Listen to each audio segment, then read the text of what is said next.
Hey guys, are we all okay? Hold on. There we go. I just had to change the audio to my microphone. So, hopefully everyone can hear me okay. Everything looks good this end. So, this is part 3 of 3. Part 3 of 3 of Everyone is Still a Suspect. I didn't expect to do this in 3 parts when I planned it. I didn't realize just how kind of big it was going to get. But here we are. And when you do a job, you might as well do a job properly. So hopefully it's been of use for those of you who've been here for all 3 parts and you've seen kind of the development of what I've been trying to do. And if you've missed a part, don't worry, you can catch up because the other 2 parts are there on the channel. I never take live streams down, so just go to the channel homepage and find them. They're in the Summer Wells playlist or they're in the live streams playlist. They're in both playlists. So, hello everyone. Hope you're all doing well. It's a lovely sunny evening here in the UK. It's 7 p.m. for me. And we've got a new member. Let's have a look who the new member is. Kelly. Welcome, welcome, welcome. Thank you for joining. All right, so we've still got quite a bit to do. So let's get cracking with it, shall we? Let's get cracking with it. And for those of you who are new to the case, and there are some people who are new to the case, believe it or not, I do get comments every so often saying, Michelle, can you catch me up? I'm new to this case. And I can't answer that. I mean, how is it possible to catch anybody up when this case has been going on for so long and there's been so many things said, but unfortunately, very little of that is from law enforcement. So going back to the beginning is something that I found myself doing time and time again. And if you are brand new to this case, start at the beginning, start at the very beginning. And this is Summer Moon Utah Wells' Amber Alert.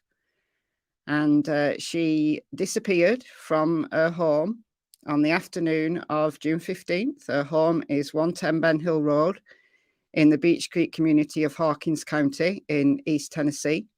Summer is a white female. She was age 5 at the time of her disappearance. She's now age 7. She's got blonde hair and blue eyes, and she was approximately 3 feet and 40 pounds at the time she disappeared. And if you've got any credible tips, then you need to contact the TBI on 1-800-TBI-FIND. And any credible tips to the TBI, and you'll see the number scrolling across the screen at the bottom there. And that will be throughout the live stream. Okay. How can you do a catch up on Summer? Absolutely, Jackie. Absolutely. It's there's just so many things that have been said. And I think that's one of the reasons why when in part 1, I asked people for suspects, we ended up with a lot of names. And developing the theories as we've done together, and as we're going to kind of finish this today, hopefully some of those suspects we can look at and say, are they really a suspect though? Do they really warrant being on the list? Maybe. Or maybe everyone should stay on the list. Maybe everybody who's on that list right now should stay on that list until we hear anything further from law enforcement. I'm not holding my breath though. I'm not holding my breath, because we haven't heard anything from law enforcement regarding suspects, other than everyone is still a suspect. Everyone is still a person of interest from Sheriff Ronnie Lawson. Yet there's been no particular suspects named. So I assume what he really meant was everyone's still a person of interest. But it would be good if they'd formally clear some people. That would help. Crystallized Ice, member for 13 months. Was vacating, missed the first 2, but will replay. Oh, you can catch up. It's not a problem. It's not a problem. Dear, dear, dear.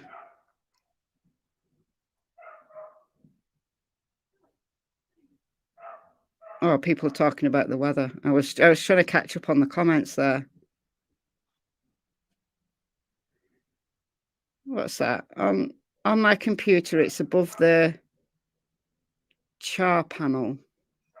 What's that? Char panel. I have no idea what you're talking about. Mini T, member for 15 months. Hello, hello. You're enjoying these videos. Good stuff. Good stuff. Sometimes what's lightened, it's so hard to see. I don't know what you're talking about, you guys. Yeah, clearing some people would help a lot. Really would. Really would help a lot.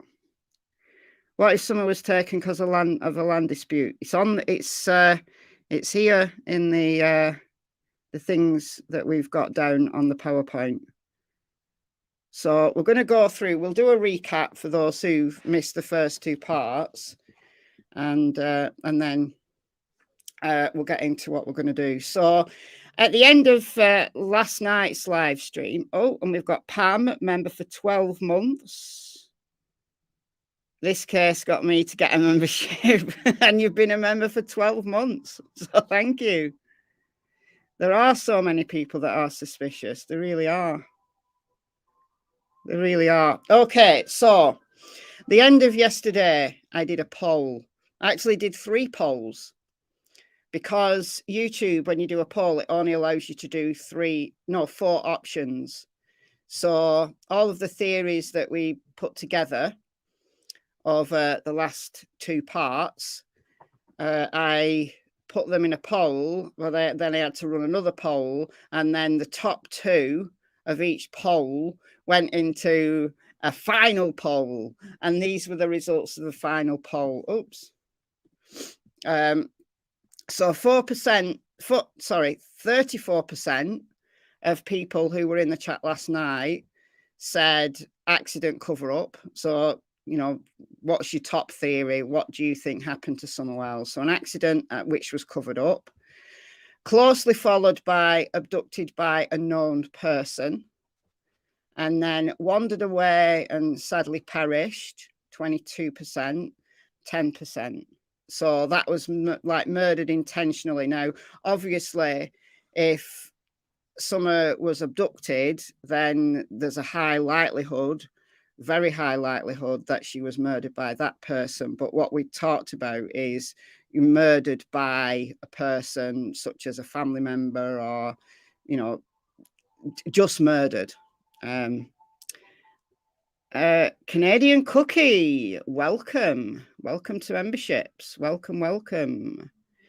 Can you mention other creators? Yes, as long as it's positive.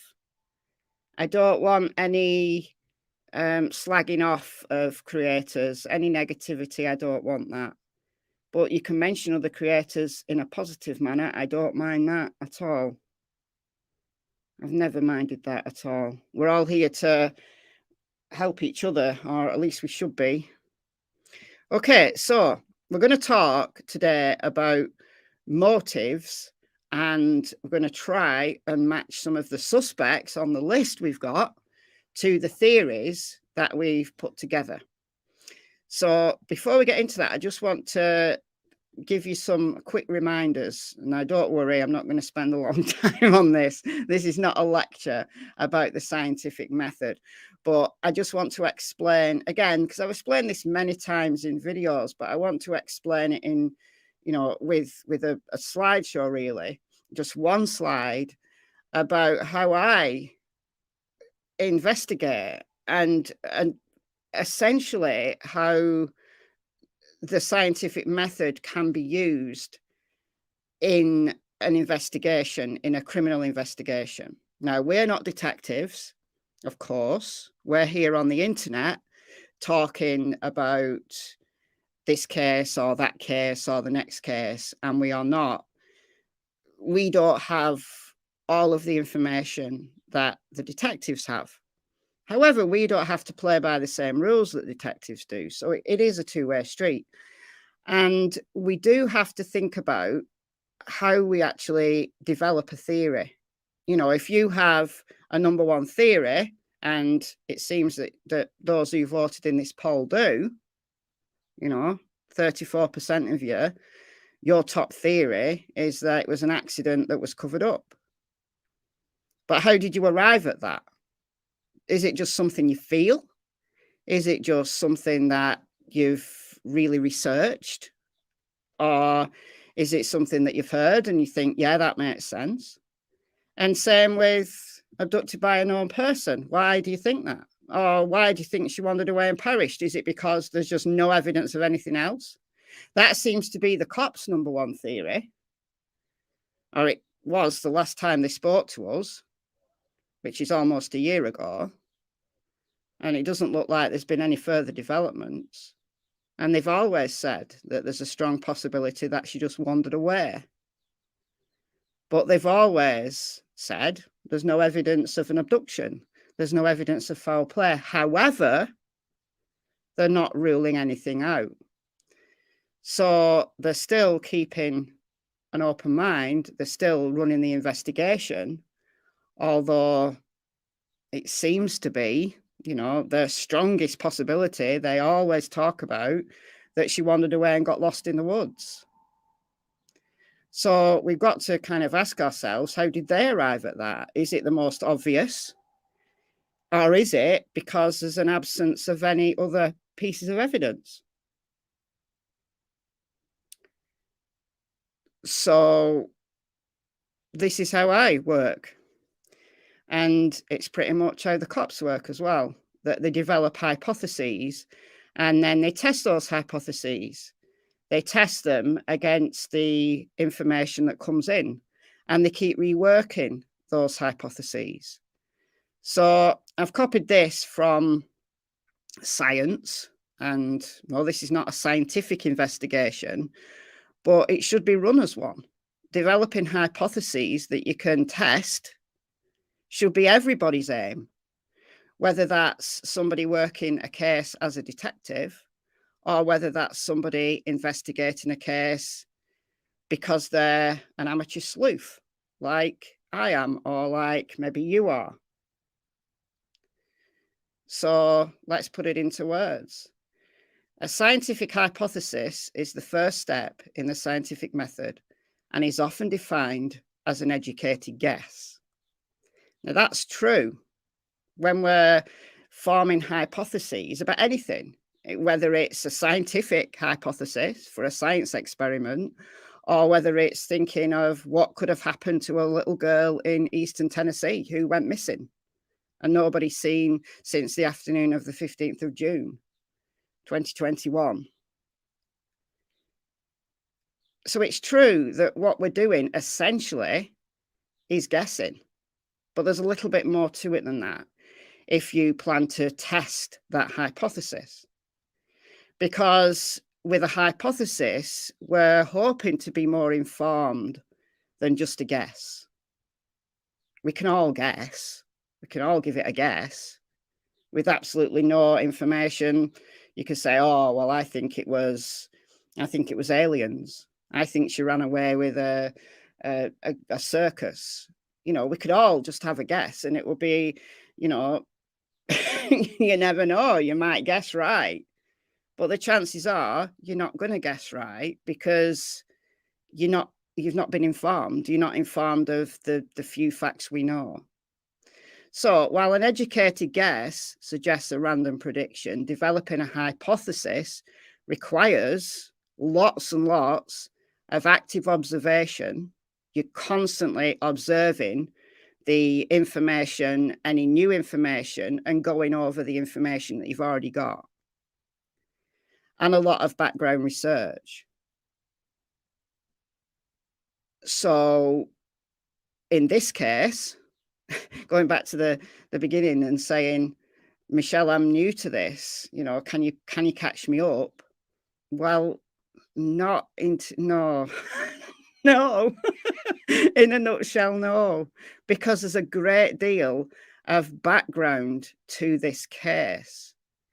So you literally have to start at the beginning, because although law enforcement haven't told us very much, the information that has come from law enforcement is very important, and we shouldn't forget those facts that they have given us. And any theory that we develop should be based on those facts. They should. Now, you might hate the police. You might think the police are lying, and I don't know what to tell you. That's your prerogative. But certainly what I can say is I'm going to believe the little of what the TBI have told us, because that's all we have as fact, right? But hey, go find me. Thank you for gifting 5 memberships. Thank you, thank you. So who got them? Sweet Insanity, Momo Shark, Beth, Cherry Hill, and I Want Heart to Touch. Welcome, welcome. That means you get a month free to you, because GoFundMe has bought a membership for you. So you'll be able to see the membership videos. There's a few live streams and there's some kind of short videos. And you'll also be able to see the community posts that have been made just to members. So you can go back and look at those. So you've got membership for a month, and then after which time it will just end unless you decide to renew it yourself. So there's lots of background to this. So it's really up to everybody to go back. And if you think you know everything about this case, if you've been following this case since day one, keep going back. Because when I do that, I always find something that I've forgotten. I always look at it with fresh eyes and think, I don't remember that. And then deep down in my brain somewhere, I do remember it. It's just not to mind. And it's really, really important. So importantly, though, a scientific hypothesis should be testable. You can't just say, I think this because, and have absolutely no rationale to back it up, and no way at all to test what you're thinking. Now, we're not talking about doing an experiment. We're not talking about, you know, Bunsen burners and setting things alight and testing things for chemical composition, or you know, that's not what we're talking about here. Although, you know, scientific method leads us to think about those school experiment, you know, things that you did at school. But we're talking about, is there information that I can test my hypothesis against? Does my hypothesis make sense based on the things we know as fact in this case? So a scientific hypothesis should be testable, clear about what you think will happen based on your observations and prior knowledge. So you can bring in the observations you've already made. You could talk about, you could use interviews that have been done. You could use your prior knowledge of other cases, even, just to begin as a beginning point, right? And obviously, we're not running a science experiment, so that bit there, we can get rid of that. Scientific hypothesis should be written before an experiment takes place. But I would say that a scientific hypothesis, if you're doing an investigation in this way, then what I tend to do is think, okay, let's imagine this happened. Now, what evidence is there to support that? And that's why I go back and back to the beginning time and time and time again. I'm continually testing myself against the things that we know. And then anything new that comes along, does that change anything? So that you can determine if your experiment or your information supports, or importantly, and this is what everybody forgets, you've got to be able to try and refute your hypothesis as well. So you've got to be dispassionate and emotionless about this. And I know this is a little girl, and, you know, everybody loves this little girl. But if we're trying to work out what happened to her, we've got to take emotion out of it, quite frankly. And if you're, you know, you might hate Candice, or you might hate Don, or you might hate Jodie Sue, or you might hate somebody else who's spoken out in the case, that shouldn't really influence your theories. It shouldn't. It shouldn't. You should be able to take yourself one step away from that and say, okay, Don said this, this, and this. Candice has said this, this, and this. The TBI has said this. And this is what I think. This is my theory. This is the hypothesis that I've developed. But it becomes nothing but a biased opinion if you're not prepared to look at the information that deep down you know refutes that theory that you have. And I think that's what the mistake a lot of people make. In every case, not just this one, in every case. Like somebody last night said, this is a waste of time, when I think it was when I was talking about like the potential for an animal attack. And people who are not here tonight because they thought that the last two parts were a waste of time, well, I'm going to go out on a limb and say it's probably because you've got your theory and you're going to stick to that regardless. And sadly, that's not a good way to do investigations. That's just, yeah, you're entitled to your opinion. Everybody's entitled to their opinion, but you keep that opinion and you're most likely going to be wrong. But at the end of the day, we're probably all wrong. We don't know. We just don't know. And that's why we take it back to basics again and again on this channel. We go back again and again on this channel. And I've never followed a case so closely as this one. And I think probably a lot of people could say that, to be honest. But 2 years in, who thought that we'd still be here 2 years in? I mean, who thought it, honestly?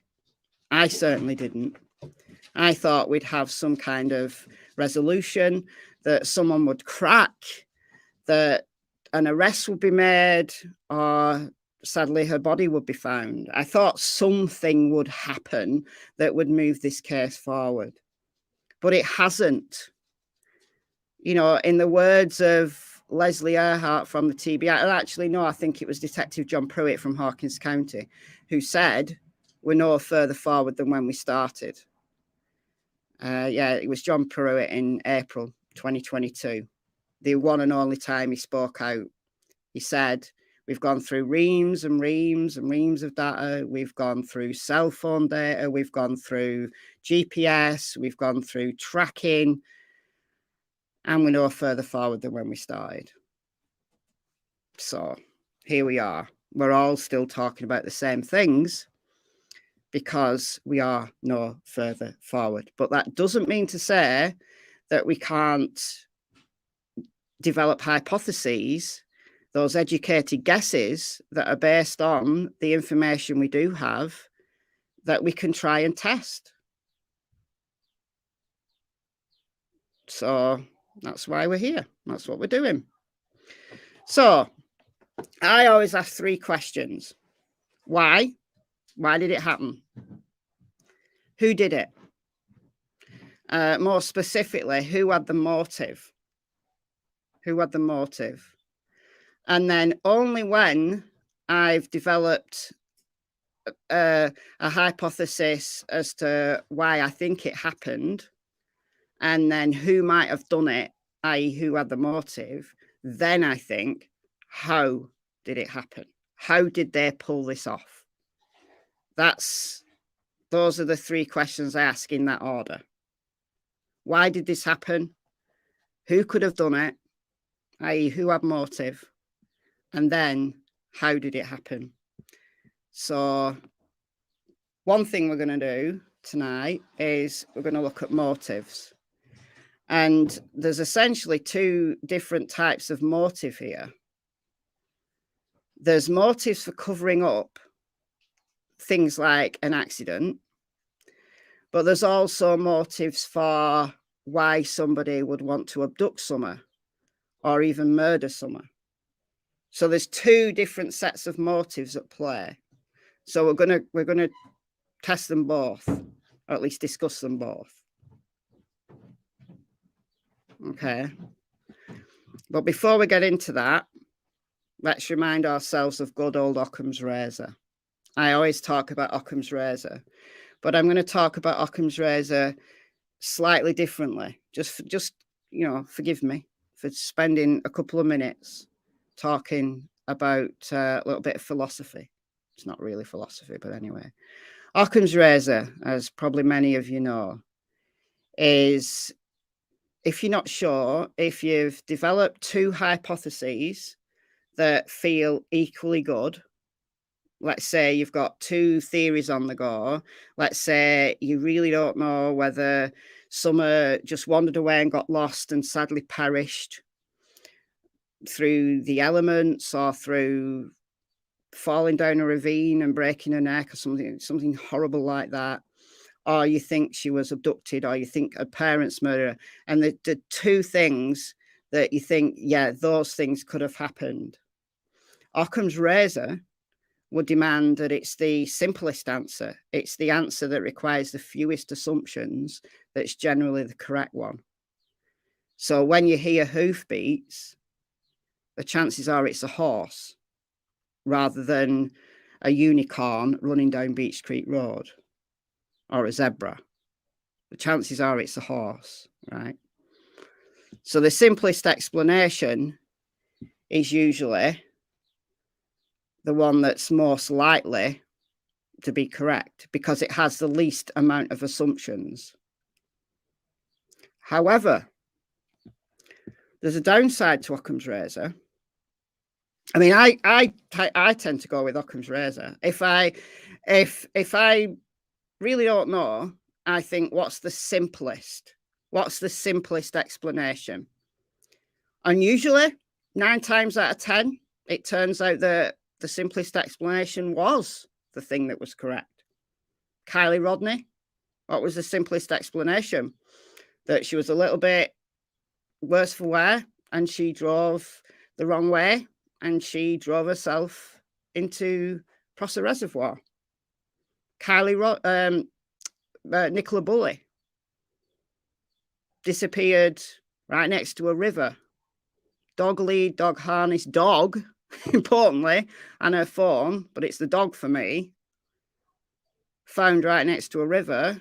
Well, what's the most likely thing that happened? She's in the river. How she got in the river is questionable, but she's in the river, right? Occam's razor. But we in true crime, whether you're a detective or whether you're an amateur sleuth or whether you're somebody who just likes to come to these kind of live streams and discuss cases, sometimes we hear about the most horrific crimes and they are just so unbelievable. And if you'd read it in a horror novel, you just think it was too far-fetched. But actually, it's the thing that actually happened. So sometimes Occam's razor, the simplest explanation, the one with the least amount of assumptions, sometimes Occam's razor fails. And then what do we do? What do we think in those instances? So there's a balance that we need to make. And this is called Hickham's Dictum.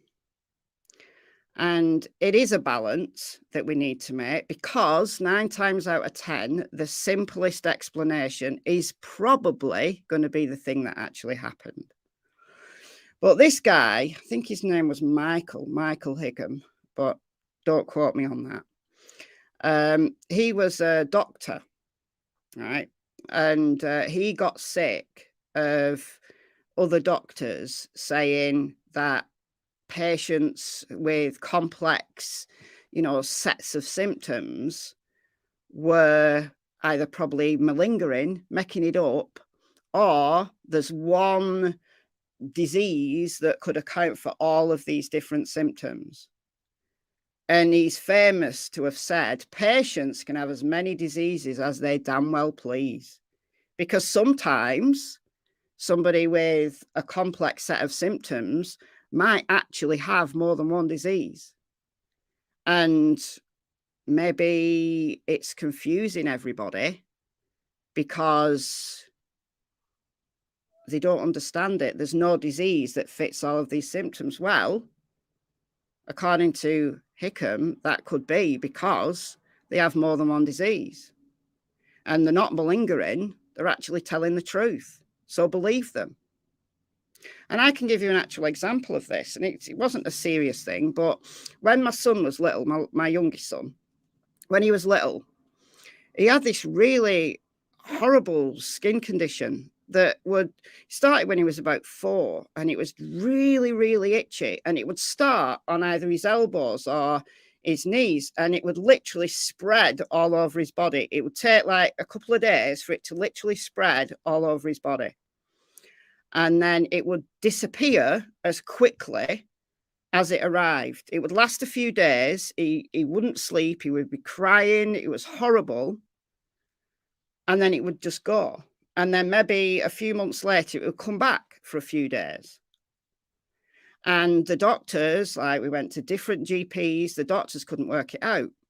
They were giving him eczema creams. They were like, well, it could be eczema, but it doesn't look like eczema. And then they were like, it could be this, it could be this, it could be this. They were giving him antihistamines, which weren't working. And one GP that we didn't normally see said, I know what's wrong with him. He's got 2 conditions at the same time. If we treat 2 conditions, then we can't stop it happening, because this is an immune system thing. But what we can do is relieve his suffering by giving him 2 separate sets of treatments. So he had eczema, which was triggering an immune reaction. I think it's called urticaria. And the urticaria was developing over the top of the eczema, and it was making the eczema not look like eczema, and it was making the urticaria not look like urticaria. And there you go. It worked. It worked. We knew what it was. And as he grew, he stopped having it. He gets a tiny bit of eczema on his elbows sometimes. So it took a while. And these are just common conditions for kids or even adults. And nobody could work it out until one person said, actually, he's got 2 skin conditions, one on top of another. But relating this back to true crime, rather than talking about medicine, what Hickam's that dictum would tell us is that, yes, although Occam's razor generally 9 times out of 10 is going to be the one that turns out to be the correct, what we've got to continually do is test. We've got to stay completely open-minded and have a continuous flow of hypotheses and testing those hypotheses and then modifying them as new information comes in, and then retesting and so on. So when people tell me that I keep going over the same things again and again, well, I am going to do the same things again and again and again, because I'm testing and retesting and hoping that other people will do the same. And at no stage, I mean, this is relating to medicine, but at no stage should you get stuck in a rut and just think it's that. It's that because I think so, or it's that because I hate Candice, or that because I hate Jodie Sue. Because you end up then ignoring really important information that could potentially refute your hypothesis, or because it makes your hypothesis a little bit more complex than you thought it should be. So you should stay completely open-minded and keep going back and retesting, going back, reformulating, having numerous hypotheses. And I know people have slagged off Lancashire Constabulary in the Nicola Bulley case, but they did exactly this. They had a theory that she'd gone in the river, but they continued to ask for CCTV, for dashcam footage, for witnesses, because they were trying to refute, they were trying to develop other theories that could refute her going in the river. And if somebody had seen her after 9:33, when Willow was found and the phone was found, if there was a sighting of her, then the chances are she's not in the river, or at least she's not in the river at the place where they thought she'd gone in. That's why I think the Nicola Bulley case is very simple. But having said that, this is my favourite quote of all time. When you've eliminated the impossible, whatever remains, however improbable, must be the truth, said Sir Arthur Conan Doyle. But the problem with the Summer Wells case is that we can't eliminate anything. We can't eliminate anything, because at the moment, some things seem highly improbable, in my opinion, but I can't say they're completely impossible. So that's why I get stuck. That's why I get stuck.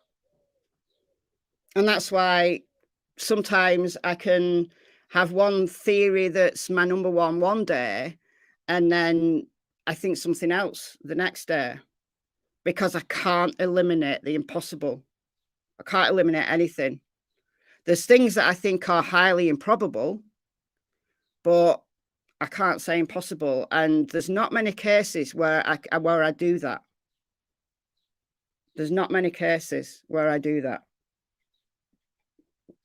But most cases, frankly, don't go on like this for 2 years.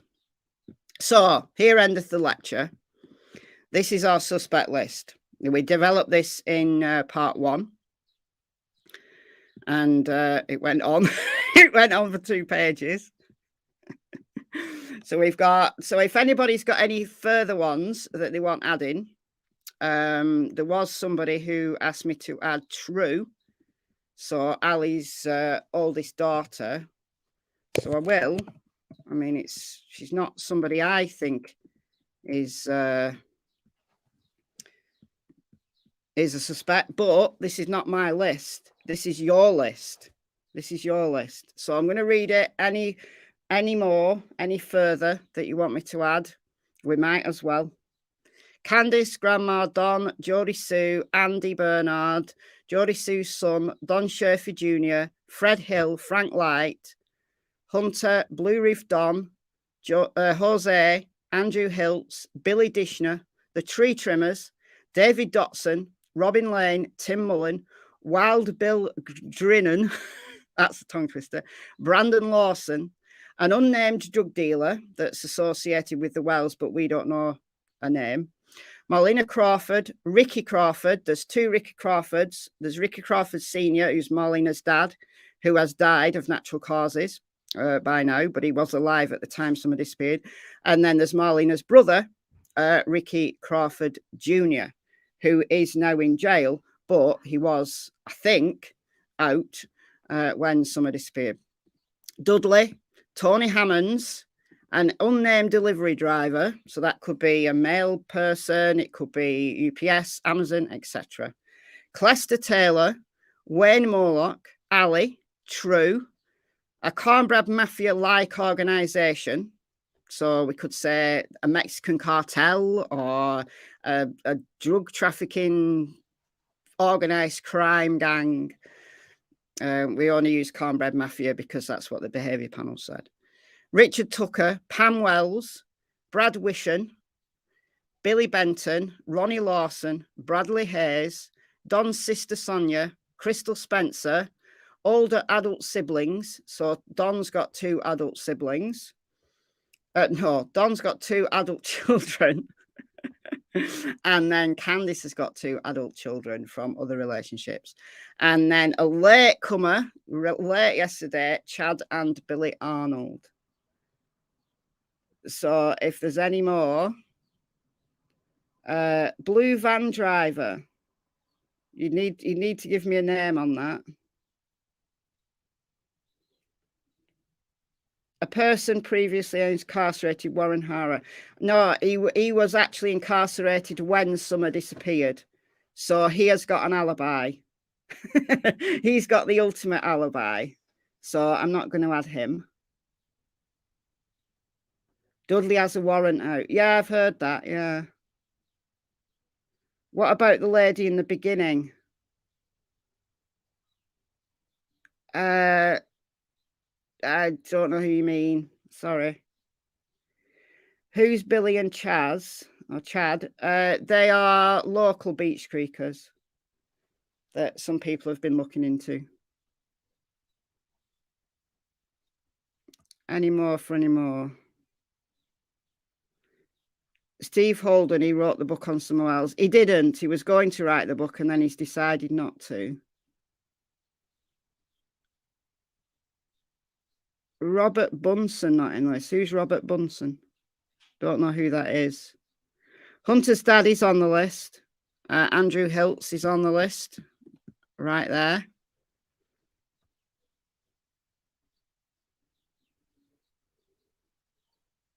The driver of the red Tacoma, seen that day, unidentified driver. Would that not count as... All right, we'll put them on separately. Okay, red Toyota Tacoma driver. Yeah, they should be a suspect because they've never, well, as far as we know, they've never come forward, have they? What font's that? 12.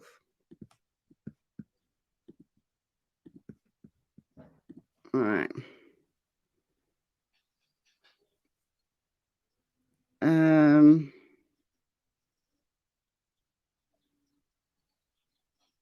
Maybe add unnamed SO.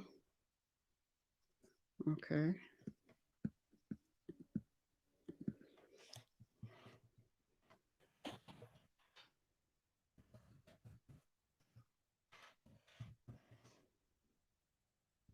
And spell.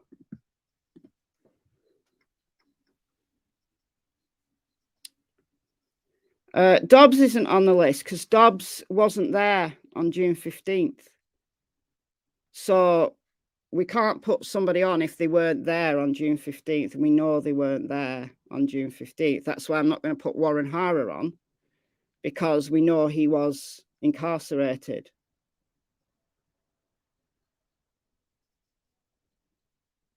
I'm not going to put anybody on. Like if we went through this list, like and check prison records or jail records, and if any of these were incarcerated on that day, then clearly they're not a suspect, are they?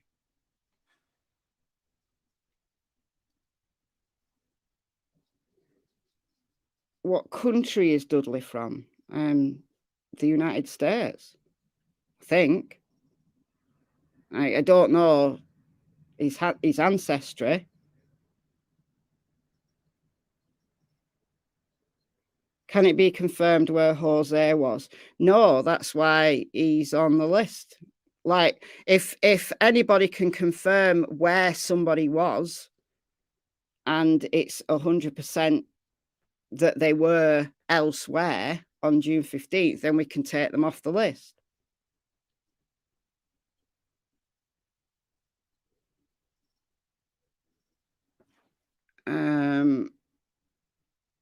I mean, the chances are, I mean, in my opinion, if you want my opinion, I don't think Jose's got anything to do with it. I don't think Jose came back to Beach Creek after he was drove away to South Carolina by Grandma in October, but I can't prove that. That's why I'm going to say it's highly improbable, but can I eliminate it as being completely impossible? No. I can eliminate Warren Hara because we know he was incarcerated. We know Jackie Dobbs was on camera elsewhere. And Jackie Dobbs has got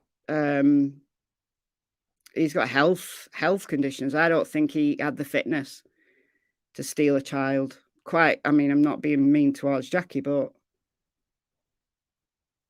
that's why he's not on the list. The Gold family. Any particular gold? There's a lot of them. There's a lot of them. We could put them on, but the Gold family. Not all of them live in Tennessee either. So I'd like to be a little bit more specific. Anybody with the surname of Gold is a little bit broad for me.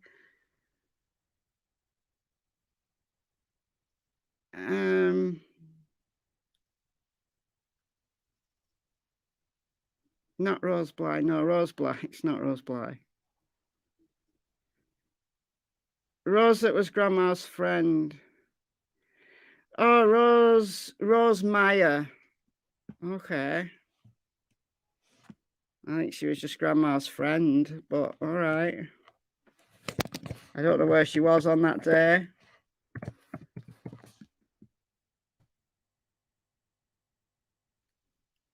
Is it Mayer or Meyer? Oh, well, we know who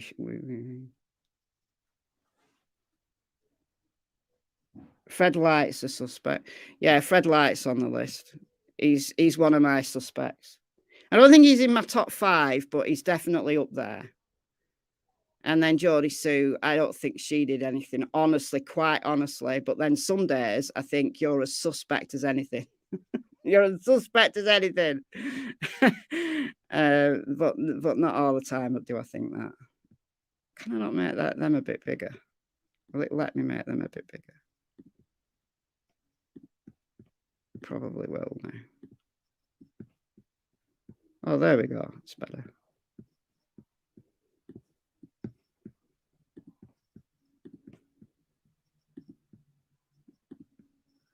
Why is it giving me 19 on that one? I don't want 19, I want 18.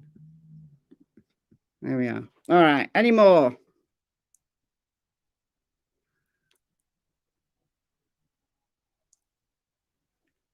What do you mean sound? Has my sound gone off? Can everybody hear me? Can you hear me? Candace would need someone to deal with, and that is Fred Lights. Oh, you can hear me. All right. Gypsy Girl, it's on your end. All right, you can hear me. Good. It's Frank Light or Fred Hill, but both of them are on the list. Personally, I don't think Fred did anything, but Frank Light is definitely on my list. The carnival workers.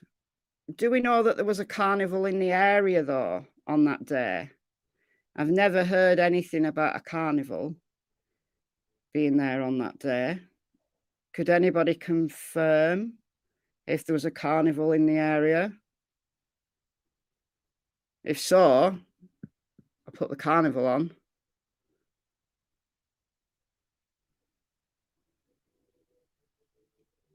ES is a big fat diversion, so was BK.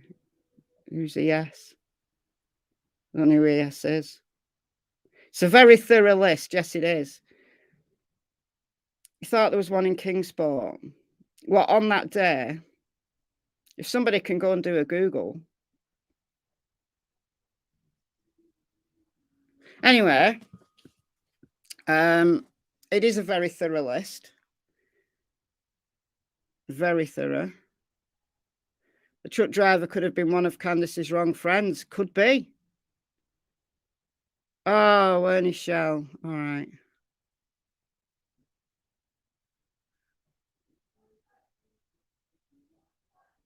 Frank Light was incarcerated from 2016 till a couple of months before Summer disappeared. How well do we think Candace or Don really knew him? I don't know how well they knew him. But I do know that it was his ex-wife that was the one that suggested to the cops that they should give him a good look at.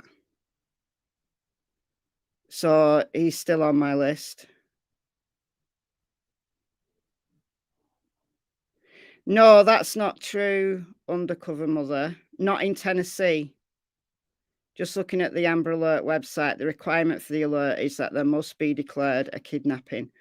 Not in Tennessee. If a child is at imminent threat of serious harm or death, then they will issue an Amber Alert. In some states, they're much more strict, but look up the Tennessee requirements for an Amber Alert. It's on the TBI's website. Who lived with Pam Wells after Dawn? I do not know. All I know is that she's lived in various places. I think she's in Arkansas at the moment.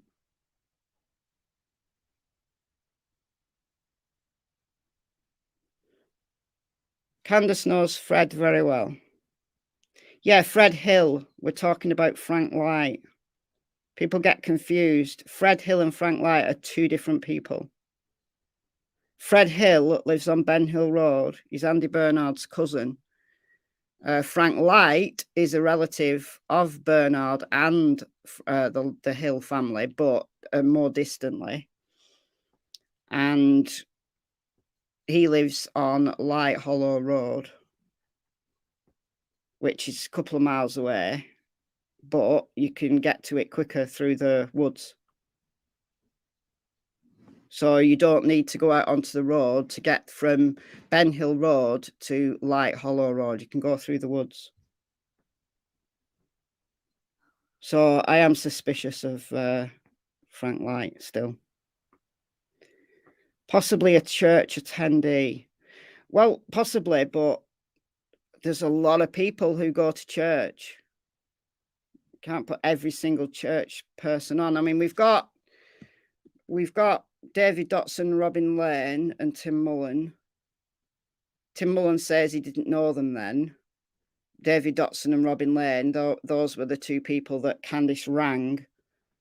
Personally, I don't think they're suspects, but a lot of people think they are.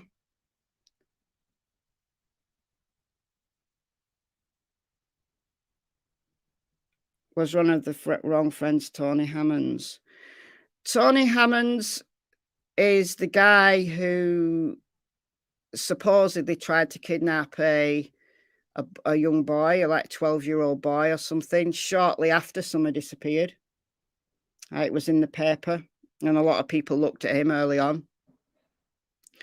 But I think there was something to do with that family. I think he knew them. I think there's some kind of story behind it, some context behind it.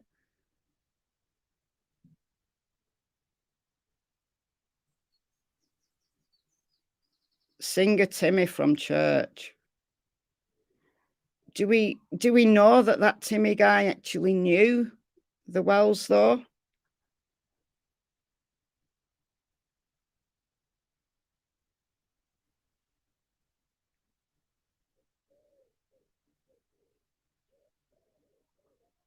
We've got Dotson on the list.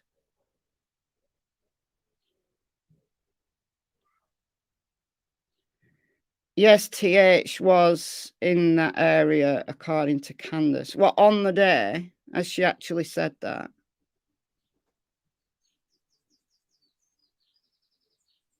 All right, we'll just put unnamed church member then. Because we've got unnamed delivery driver, so why not?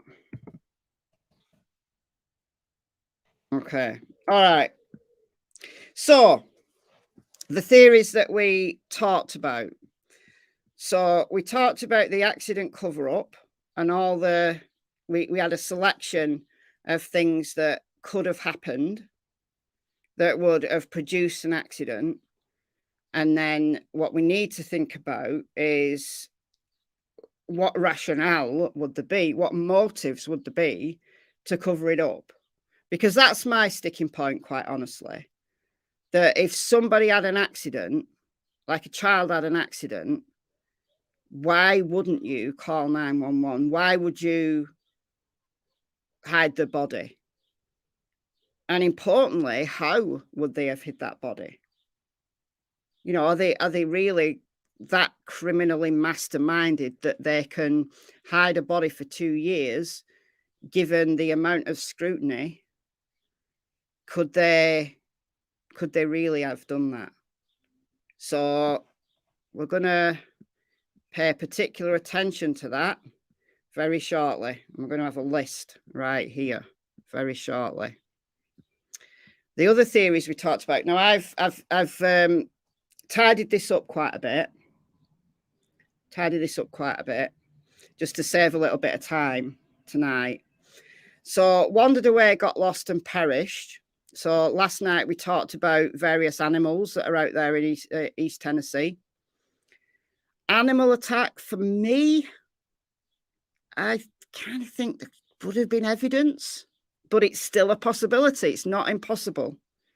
And then we talked about drowning, bodies of water out there. I know a lot of those bodies of water have been searched, but not all. So did she wander away, got lost, fell in a pond and drowned? Possibly. Did she just succumb to the elements? Now, remember, it was summertime, but still, did she succumb to the elements? Or did she fall down a ravine or a hole, which is perfectly possible? So wandered away and got lost could be anything, basically, that doesn't involve humans, right? And then we talked about giving away or hidden for her safety, which is a theory that some people have. I hope that's what happened. I really hope that's what happened. I really do. I don't think it's very likely, but it's not impossible. And we talked about some of the people who might have done that. And then this is the big change that I've made. I've added some interesting arrows to link these other theories. So we talked about abduction and we talked about stranger and known abductors. Now, a stranger abduction, in the way that Don and Candice have portrayed it, I really can't see that happened at that property. I really can't see that just a complete random stranger just happened to be wandering along Breach Street Road or Ben Hill Road and saw Summer playing out and climbed up the hill and snatched her. It's not like a kid playing out in a city or a park where literally you can scoop them up and be away in literally seconds. You know, there was people on that property, there was dogs. How would a stranger pull that off? Now, although this is not impossible, not completely impossible, I think it's highly, highly improbable, but that's just my opinion. Was she used to wandering away before? Don and Candice say no, but other people have said yes, she did wander. So who do you believe? Add neighbour, please. Which neighbour? Because we've got several neighbours on this list.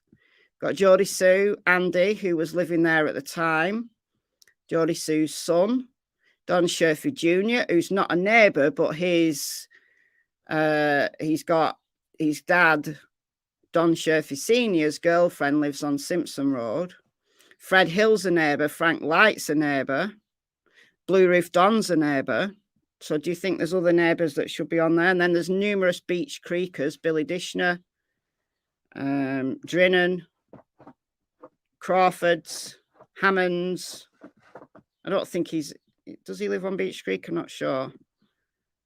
Who else have we got? Clester, Wayne Morlock. He doesn't live on Beach Creek. I think he lives at the top end. So we've got quite a few neighbours on there. All neighbours. You want all neighbours on? Okay. All right. Unnamed neighbour. All right.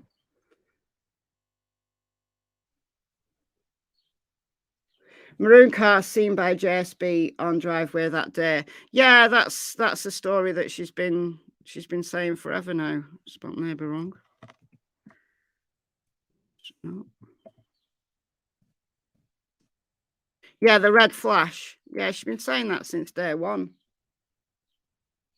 And yeah, she could have seen something. But the Wells have a maroon van that's parked near there. It's parked near the bus trail.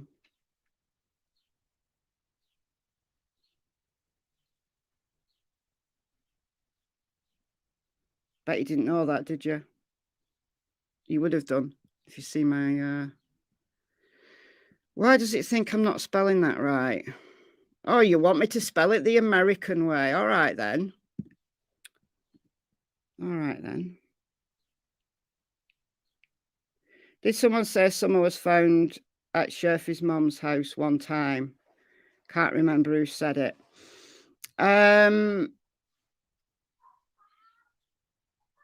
I don't know whether it was their house or Fred's house.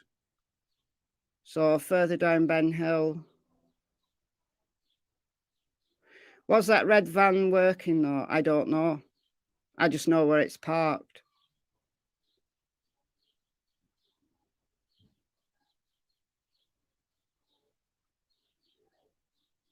Do I remember what? Go find me.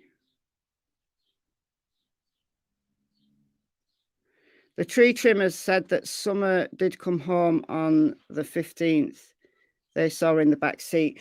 No, that was a tree trimmer that wasn't actually there that day, but had heard, who spoke to Ziggy. So we're now into second, third-hand information, who said they saw them leaving that morning. And she was in the back seat. I think that's what the tree trimmer said, but I just remember that audio being really bad. The red truck with ladder rack and red buckets was parked at Tucker's home, Tucker Drywall. You've got to remember that red trucks are very common. And any like construction firm or drywall, they're going to have things like ladders and buckets. So just because somebody's seen a red truck with ladders and buckets doesn't mean to say it's the red truck. It could be the red truck, or it could be just another red truck, because there's loads of them. Red's like one of the most popular colours for vehicles, isn't it? It's a shame that it is.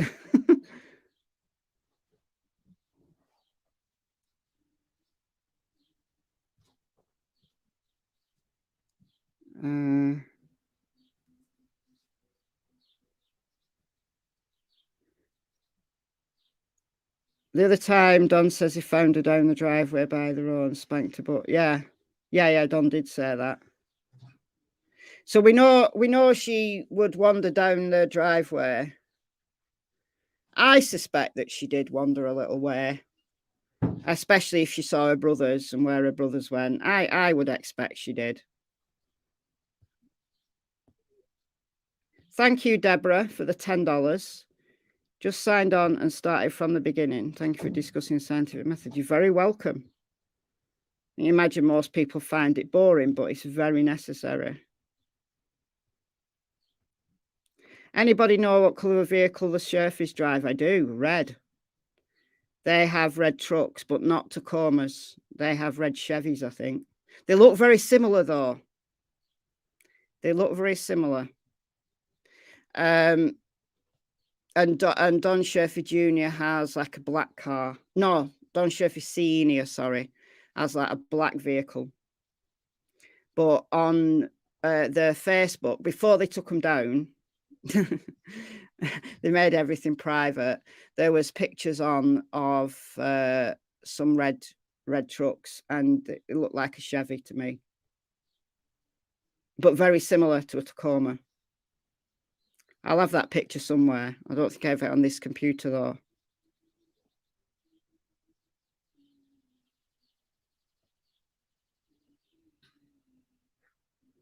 Do you remember a 911 call by a driver who reported kids playing on Ben Hill Road? You could hear kids. No, I don't remember that.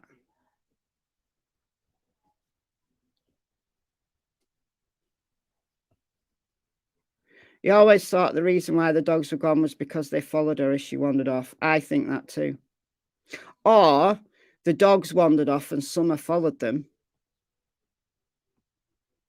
Like some of the dogs wandered and she thought she'd go with them.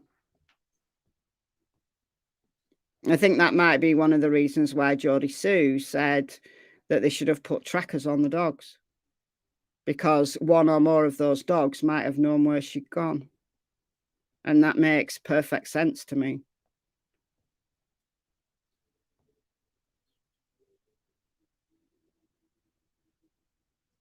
Who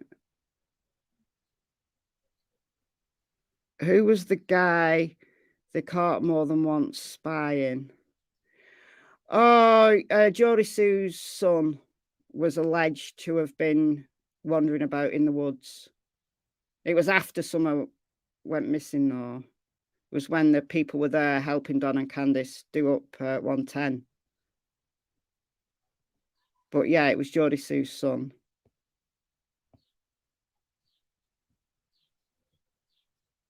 All right. So I did make some links. These are links.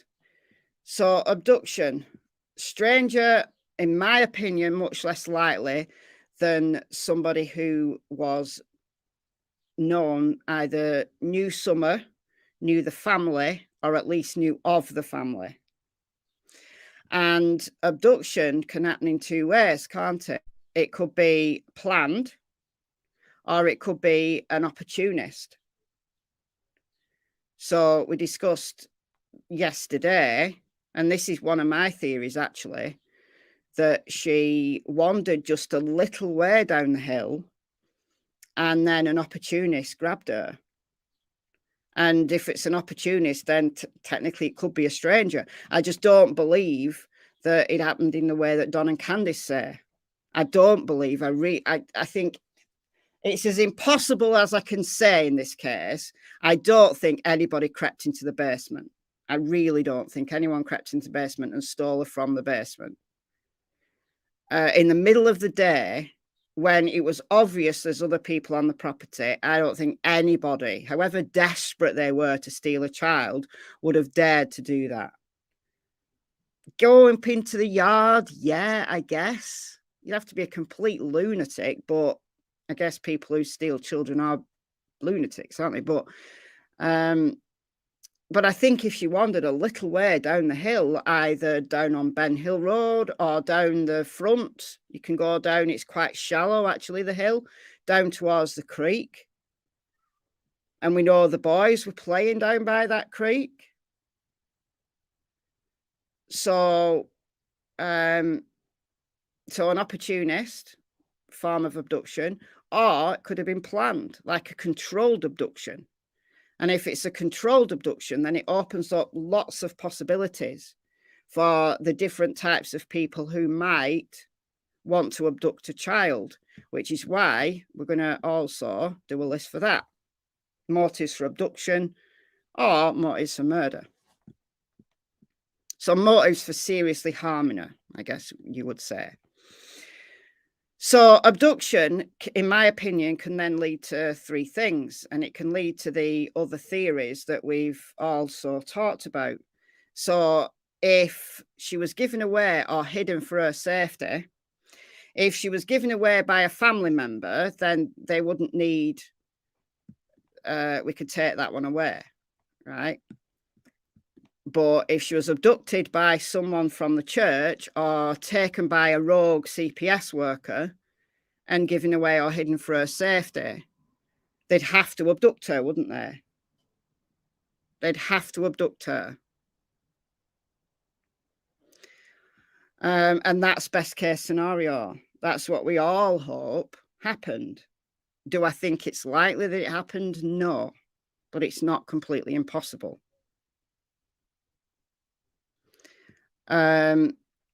Abduction to be sold or trafficked. Now, obviously, if a family member sold her, then they don't need to abduct her. So we could rule out sold by a family member for a drug debt or for financial gain. However, if somebody who a debt was owed to also had links to human trafficking, then they might abduct her. Abduction from retaliation, rented and not returned, that involves family and non-family members. So all of those things would need to have, well, rented but not returned wouldn't need an abduction, but certainly somebody stealing out of retaliation or to payment of a debt would have to abduct her first. Or, sadly, people do abduct children to murder them because they get a kick out of it, sadly, or for SA, and then they murder them very quickly, usually within 3 hours. If a child's abducted, usually they are dead within the first 3 hours. In about 80% of cases. That is such a sad statistic, but it's true. So it could go straight from there to there, or it could go via trafficked and then murdered. Land dispute. We had land dispute in this group last night, and I moved it because I think better a land dispute fits with abduction. I think abducted for a land dispute. I wasn't really sure where to put that because you're not selling somebody or trafficking them. Or I guess you could be if you believe that land should be yours and you steal that child for a financial gain to yourself. I don't know. I wasn't really sure where to put that, but I'm just acknowledging that it's still there. So those are the theories that we've talked about over the last 2 parts. Thank you, Patricia, for the $4.99. It's very kind, very kind, very kind, very kind. And we talked about all of these, and in my opinion, fell off the roof. If it was an accident, fell off the roof would be my I guess my number one, because you're more likely to die falling off a roof. We know that of cases where people have actually died falling off roofs. You're less likely to die falling downstairs or falling off a swing or falling off a bike. That's a late, somebody in the comments asked me to put that in. I fell off a dirt bike once when I was like 7 and I didn't even have a scratch or a bruise. I was riding on the back of someone's dirt bike. Don't tell my mother, because I was in the fields and I wasn't supposed to be with people who were much older than me, who I wasn't supposed to be with. And I was there riding on the back of a motorbike and We went round a corner and I fell off. And I was fine, totally fine. Not a scrape, not a scratch, not a bruise, nothing. Go find me. Thank you for the $5 and Poetry Emotion. Thank you for the $4.99. Very kind of you all. Thank you, thank you. Did Geordie Sue say how many times the tree trimmers there? The tree trimmers were there like for weeks, like in the area. There's a lot of trees. So I don't think they were at 110 for weeks, but they were in the area for weeks.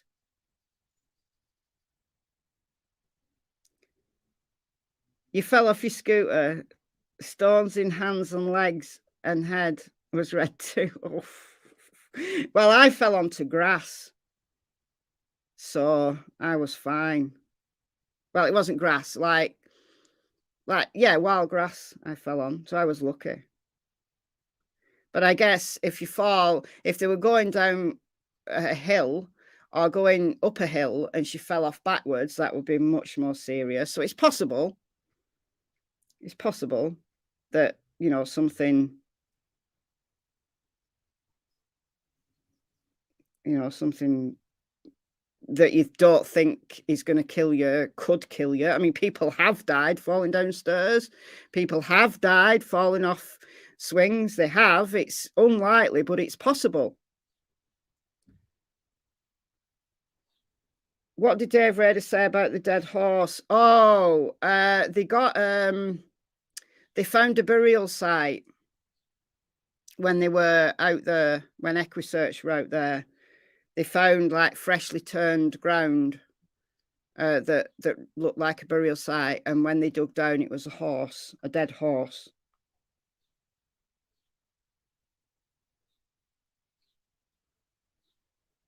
Cows scream. Oh, they moo. When they're upset, the moo does become very horrible. Upset cows, not a nice sound, but they don't scream.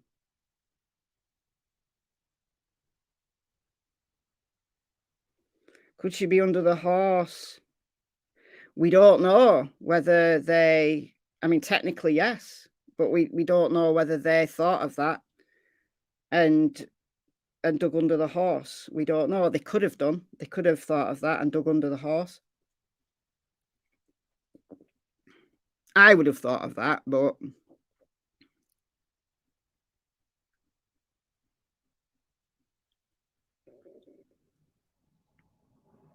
blimey. I know a young fellow who ended up in ICU, lacerated liver, fallen downstairs a couple of times, well bruised, no fractures, much nerve pain. I fall regularly and have never hurt myself. I've fallen down my stairs. I just fall all the time and I never hurt myself. Foxes do scream. Yeah, they do sound human. They do. If the first time you hear a fox scream, especially at a distance, like I think if it's close up, it doesn't sound human, but when it's in a distance, it really does sound. Rabbits scream as well. Yeah, mice scream. Rats, they scream. If like you pick one up, they do.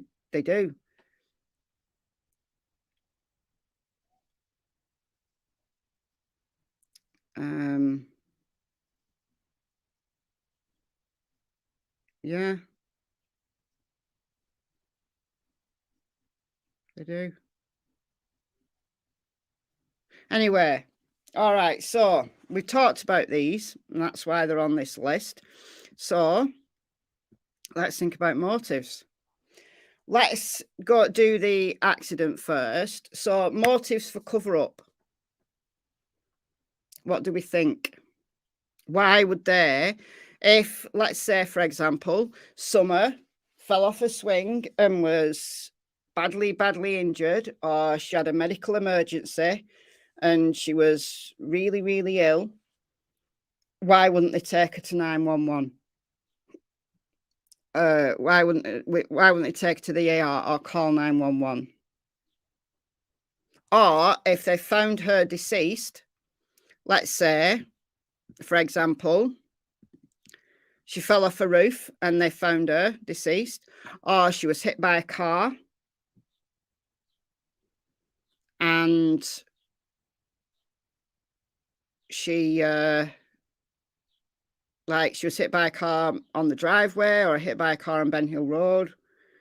Surely you just call 911. Like, there's some of these that I could imagine that you might struggle with yourself. Like, if your kid fell off a roof, you might think, I was negligent and they're going to blame me. So there's reasons like that. So what have we got in the chat?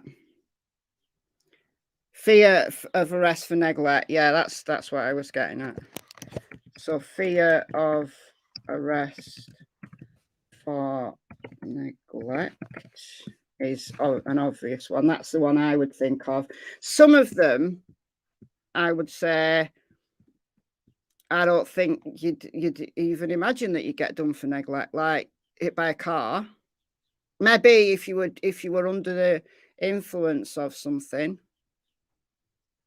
or if it was somebody else who hit her, like a hit and run. But then if it was a hit and run, let's say she ran out into Ben Hill Road and a random person ran her over, who would find her? Do you know what I mean? It gets a little bit complicated. Then the person that found her, why did they not call 911? Why would they cover it up? So it does get a little bit complicated. What else have we got? SA.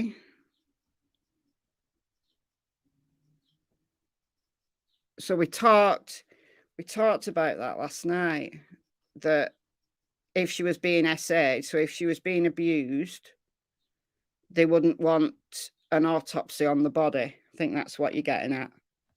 Now, again, there's some of these things that if she was injured, let's say, if she fell off and hit a tree fell off a tree or fell off the swing or got hit, fell downstairs and she was injured, there'd be no reason for an SA exam.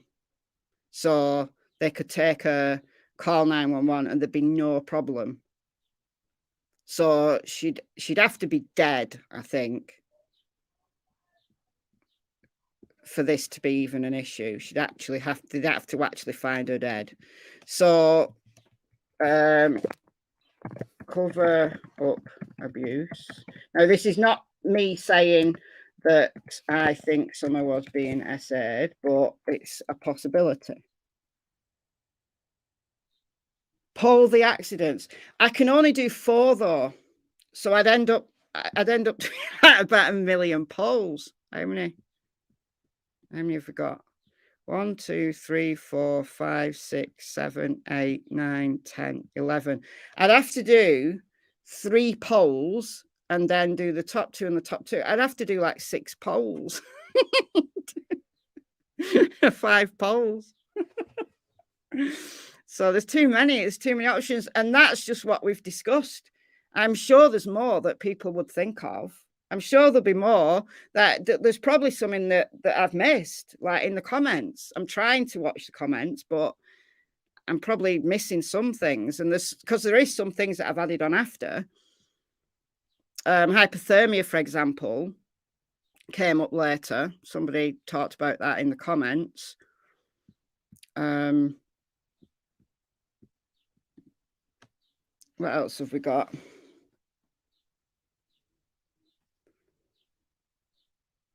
How about for starvation and dehydration and malnourished? What? Covering it up?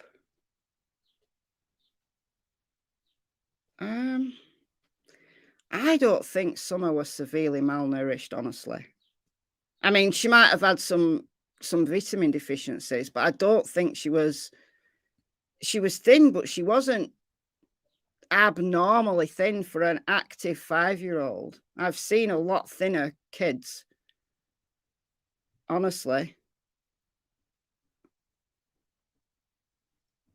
And she was due to start school, so Wasn't like they were going to keep her away from school for these things.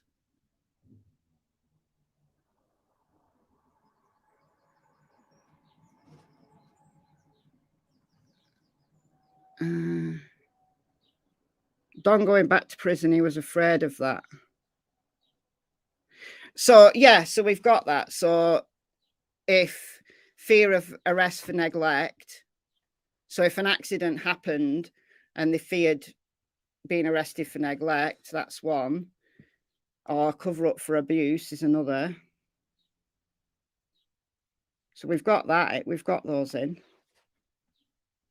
Covering up if one of the siblings killed her by accident. Yeah.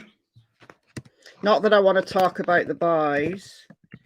Cover up for accident a sibling caused. Not that I'm blaming the boys. These were little boys. If these little boys were left on their own with Summer, I know the eldest was 12, but is still very young. If an accident happened on their watch and Candice was asleep or had left, she still has parental responsibility. It's still her fault. All right. Still her fault. That's what would happen in the UK. I don't know what it's like in Tennessee, but in the UK, you can leave your kid at any age. There's no law to say you can't leave your kid like at 12, like babysitting a younger kid. Like I used to look after my sister when I was younger than 12. My sister's like nearly 7 years younger than me, and I used to look after her. My mother would be like at the shops or something. She wouldn't leave me all night or anything like that. She'd go to the shops and leave me. I was a lot younger than 12, but the law states that if something happens while you're away, unless the eldest child is 16, so the eldest child in the house is 16, then the person that left you is the responsible party.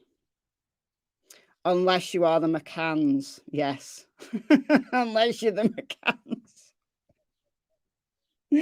Look, if the McCanns were working class, unemployed people from Scunthorpe, they'd have been hauled over the coals, they'd have been arrested, they'd have been in jail for all these years for leaving that child or children, 3 children, under the age of 4, home alone.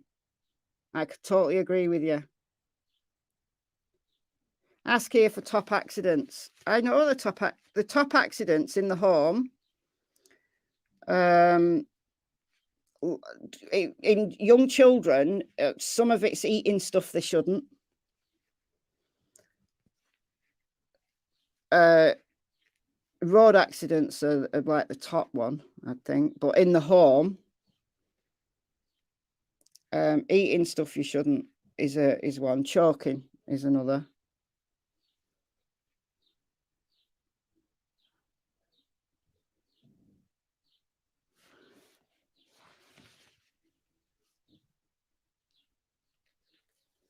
I was a latchkey kid. I used to come home from school age 7 and cook for myself until Mum got home from work.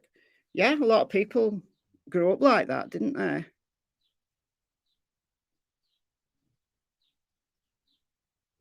Yeah, choking's a common one, but you choke on stuff that you don't think is going to be a real hazard.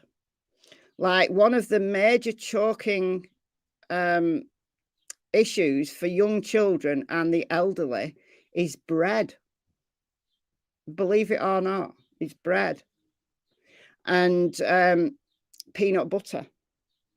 So if you like PBJ butties, as we call them here, just chew them properly because they're a real choke hazard. Anything that's sticky and fatty is a choke hazard, and anything that's really starchy is a choke hazard.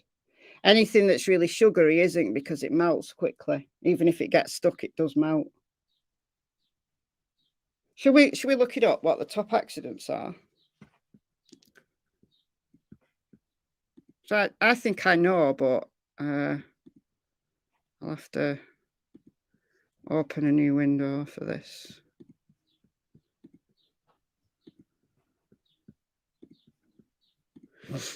Okay.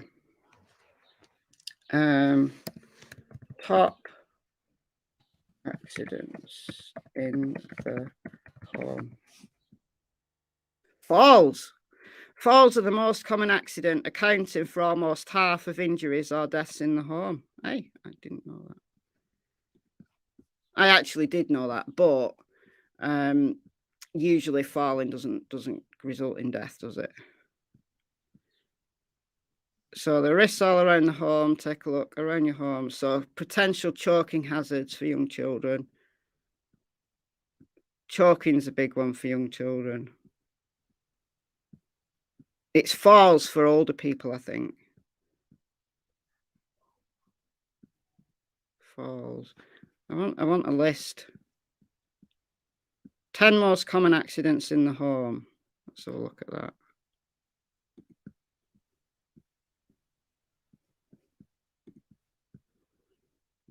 Falling objects. When children start to move around on their own, there's an increased danger of them pulling objects off on top of themselves. Oh, like pulling a hot pan off a stove. I did that once. Burns, yeah. I burnt myself pulling a pan off a stove. Trips and falls. Falling over as a child will only hurt the pride. Older person who's older, though, it's dangerous for the elderly people, isn't it? If you subsequently become drowsy, vomit, or lose consciousness, it's important to seek medical advice. Well, last time I knocked myself out completely, I had concussion for 3 weeks and I survived. Bruises, it's not going to kill you, is it? Sprains, not going to kill you. Cuts, not going to kill you unless it's a really big, deep one. Deep one. So cut yourself. But that couldn't have happened in Summer's case because there'd be blood everywhere. Like, it has to be something that could have occurred without blood.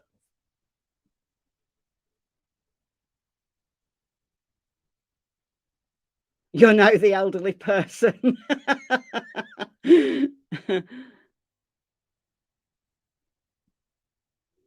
large TV, yeah. Yeah, like kids have died, haven't they, pulling like pieces of furniture over.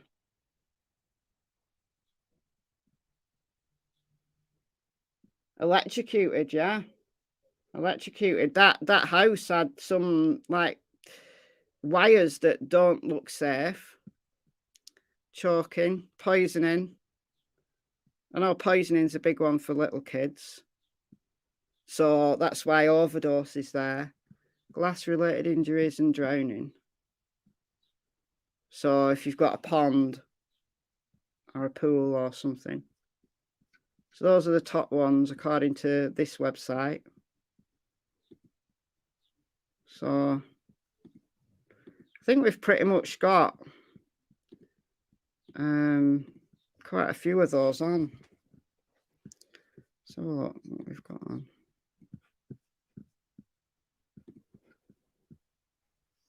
So we've not got choking on, have we? We've got overdose.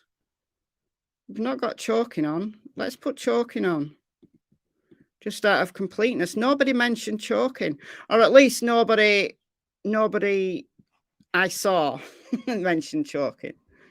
Maybe I just missed it.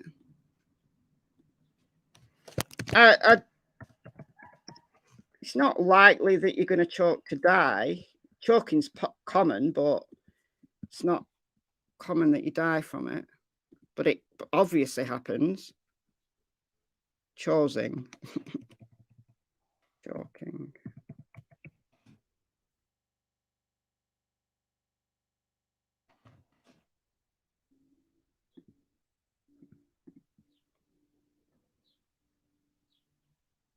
And then I'm going to put electrocution on as well, because that's absolutely possible in that house.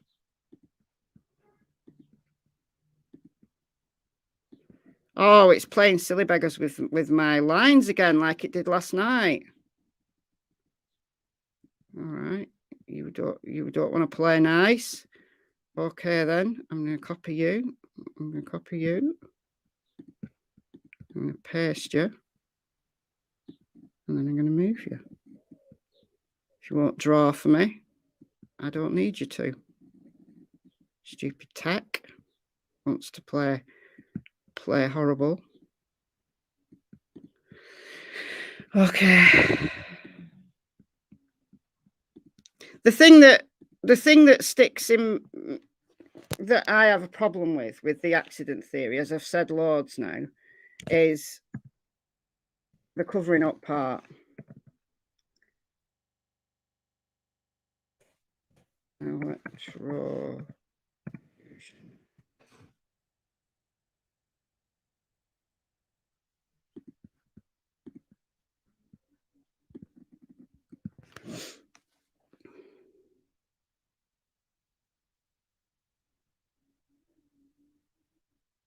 Electrocution wouldn't be anyone's fault. It would if you have wires that are hanging all over your house that are totally unsafe, then it would be. It would be their fault.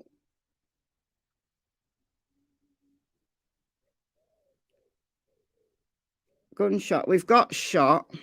Where have we got shot? The manslaughter. Because yes, it would be an accident. If let's say one of the siblings shot her by accident, it would be an accident, but it's an actual person doing it. So the question would be, is this manslaughter? Because if you point a gun at someone, surely even at the age of 11 or 12, you'd know not to point a gun at someone and fire it. So there would be a big question as to whether that's manslaughter. Again, I'm going off what I know in the UK. It might be different in Tennessee, but I don't think that's an accident. That's actually somebody firing a gun at you. Isn't an accident. They actually did that. Bit by snake, we've got that in. We've got that in animal attack. So we talked about this last night, that if she was bit by a snake on the property in the yard, surely that's nobody's fault. Nobody's fault. And you would absolutely take her to hospital. But I think it's much more likely for her to be bitten by a snake if she wandered a little bit away, and that then resulted in her death. So we do have snake on there, but I've got it in that area. I mean, some of these are, they could be in more than one. The neighbours would have heard a gunshot. Yeah, they would. But, it's a rural area. You might be semi-used to hearing gunshots, like people doing target practice, people hunting stuff on their land. You might be semi-used to it. So you might not really attend to it very closely.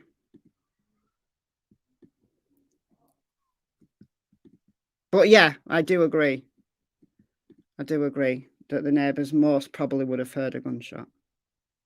And it would have resulted most probably in blood.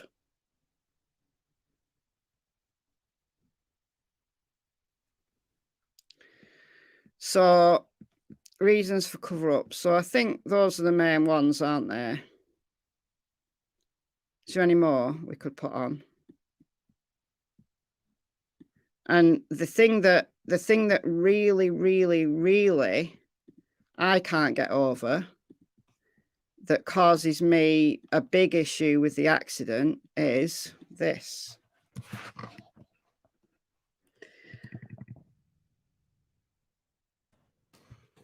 And this goes for the family, right? If this was the family, where did they hide the body? That's the big one for me. I can I can well see, I could easily see an accident happening in that home or in that yard, especially if Candice was inside, not 2 minutes, that Summer had an accident and sadly she was found deceased. I could see that happening. I can also see if the accident could be perceived as neglectful. I'm not sure about the SA, but possibly, but more likely fearing neglect, or Candice covering it up because she fears what Don's going to say. Fear of Don. Thank you. Thank you. That's exactly where I was going with that comment. Fear of Don, that Candice covered it up. But everything takes me back to that. Where did they hide the body? Please, that accident covered up by a neighbour. The accident could be covered up by a neighbour. It could be an accident covered up by a neighbour. I'm not discounting that at all. I'm just saying if it was family, then where did they hide the body? So would Candice have been able to think that clearly? I don't think she's a criminal mastermind. But would she have been able to hide, like have the ability to be able to hide a body for it not to be found for 2 years? Or would she have needed help? Who would have been able to help? Who would she have called to help?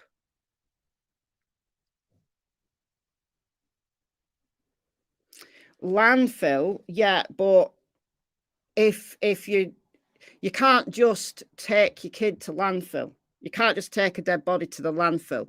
You'd have to put them in in trash that was going to be collected like the next day. Like Leilani Simon, allegedly, well, we know poor little Quinton Simon was found in a landfill, but he was murdered on the day of the trash pickup. So she went to a dumpster that was going to be emptied that very day. Right?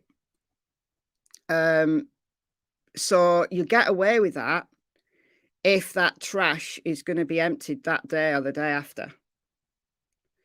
So does anybody know what the trash pickup day is on Ben Hill Road? Do they even have a trash pickup? They have trash bins, but do they have a trash pickup? Or do they have to take their trash somewhere?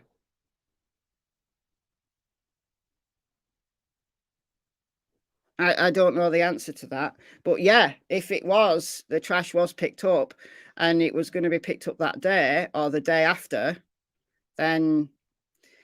But having said that, the cops were all over it. So if there was a trash pickup on the 16th, the cops would have caught that, I think. So in this case, I'm not sure that trash is the one. But did they look in the trash bins immediately? They would have been one of the first places they did look. I would imagine that would be one of the first places that they would look. I don't know, I wasn't there, but just going by how cops operate, trash is one of the first places they look, especially when it's a small child.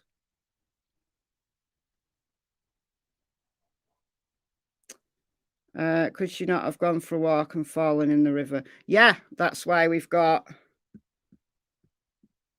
drowning. She wandered away and drowned. We got that in. But that's wandering away. It's not like having an accident like on the property or on Ben Hill Road. Don could have used the dumpster at one of his job sites. He could have done. But that would mean that Don, that like I'm saying, that if Candice found Summer sadly deceased and decided that she needed to hide this body, would she have the foresight to be able to do it herself, or would she need help? So would she call Don and risk the wrath of Don, because this is on her watch? And would Don be prepared to cover that up? If so, why? And if Don did it, then it does open up a much wider possibility of where that body could have been hidden. So I agree. Or would she call someone else? Would she fear Don, but call someone else? And could that be a neighbour? Could that be one of the friends that she had at the time? So we could go to our suspect list, and this is why we could start picking people from the suspect list and say, well, who were her friends at the time? Would they have helped her? Would they be prepared to help somebody hide a body of a child? And this brings me to quite nicely to my suspect list. So who were Candace's friends? All right, well, Grandma, it's her daughter, so she might help her. But Grandma doesn't have the physical stamina to go and traipse into the woods and bury a body. But Grandma's, I think, probably more intelligent. She might have some ideas. But would she really cover up? Yes, it's her daughter, but it's also her granddaughter. Would she really cover that up? So we go down to, if she was too scared to ask Don, would she ask someone like Jodie Sue or Andy, her drug dealer? Right. So they're possibles. That they're the closest people. Would they be prepared to cover this up? I don't know. I don't know. What about Fred Hill? He knows Candace. Would he be prepared to cover it up?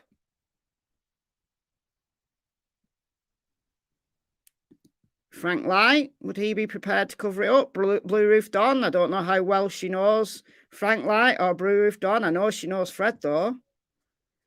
And then we come into the, what I would think, very, very specific people who are a little bit further away from this, in my opinion. You got people like Billy Dishner. I don't know how well he knows the Wells or why he's been put on this list, but somebody suggested him. David Dotson, would he cover it up? We know that she rang David Dotson, but afterwards. So how did she this is the other question. How would she have contacted somebody? Because if she was thinking forward and she's got away with it for 2 years, she would have had to use a phone that the cops don't have to make that call, or else the cops would say, well, why did you ring this person then?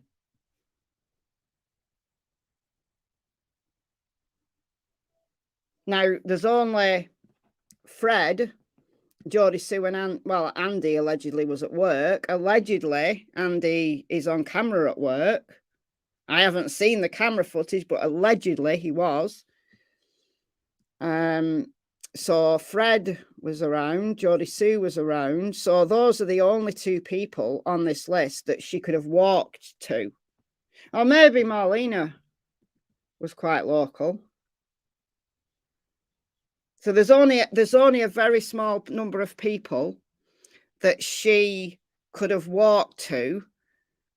Everyone else, she would have had to make a phone call. So she'd have had to be clever enough to use a phone that she did not then give in to the cops.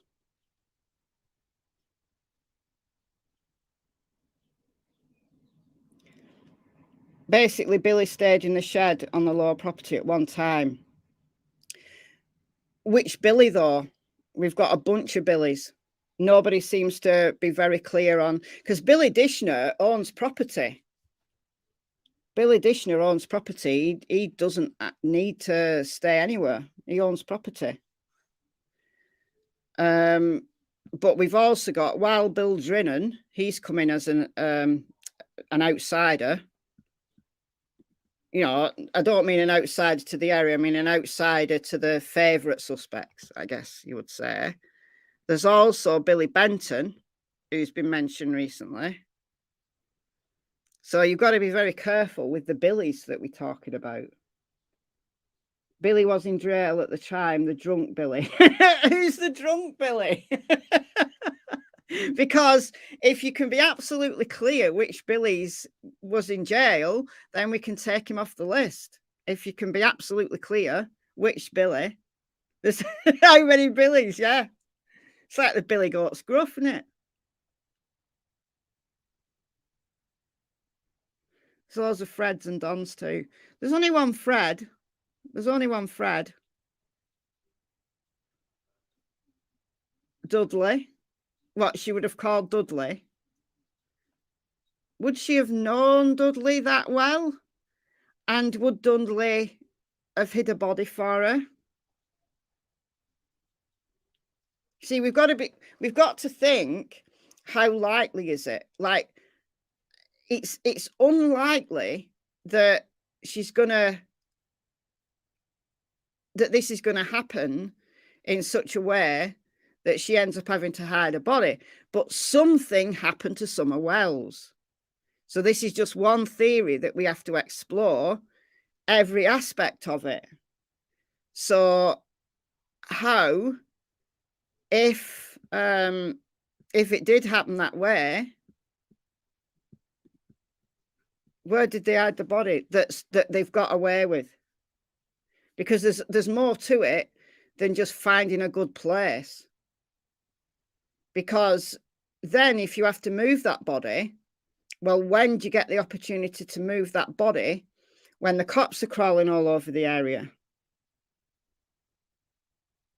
It's really difficult, and I find it difficult to get my head round.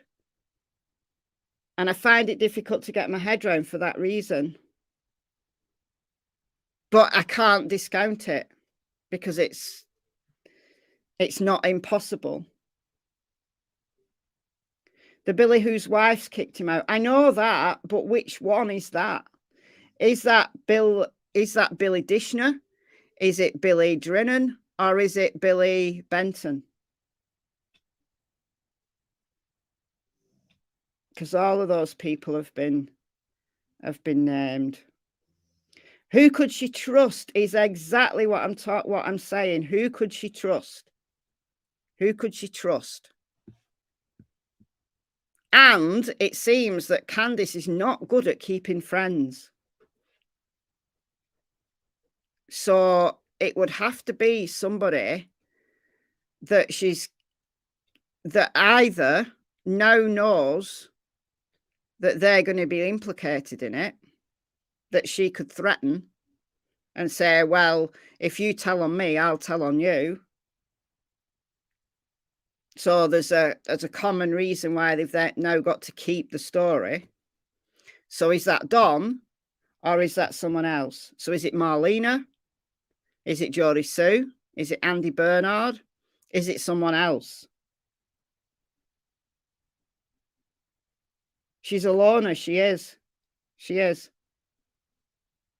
And that's fine. I'm a loner as well. Like, if I was in a position where I had to hide a body, I'd do it myself, because I wouldn't trust anybody with that kind of secret. But the chances are I'm never going to be in a position where I would need to hide a body, or I would want to hide a body. I'd rather come clean. If it's truly, truly, truly an accident, I'd come clean. Even if I faced a rap on the knuckles for something, I'd rather that than face significant jail time for the illegal disposal of a corpse. It's way more serious than getting a rap on the knuckles for not watching your kid. You would help me. Thank you. I wouldn't ask anyone, so I'd just go and do it. And I've even planned where I would hide a body, but I'm not going to tell you, just in case. You never know. You never know. Well, Candace did go to Fred Hill's, and Don went to Fred's. Yes, that's true, but that's only according to Fred. Well, no, actually, Don going to Fred's on the evening, like within 3 hours of her going missing, Don has said that. So both Don and Fred have said that. So I think that happened.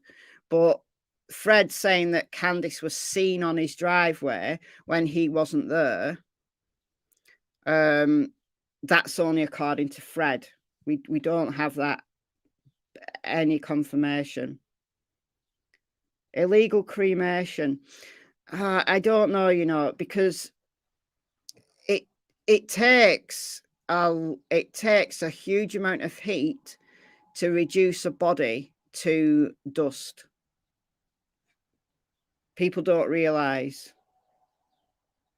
And if you took somebody to a funeral home, they are so closely regulated, somebody would have found out. Somebody would have found that kiln, or whatever they're called, was used at a time when it wasn't meant to be being used. So that would have, they would, if somebody had cremated her, they would have been caught. 100% would have been caught. They really would.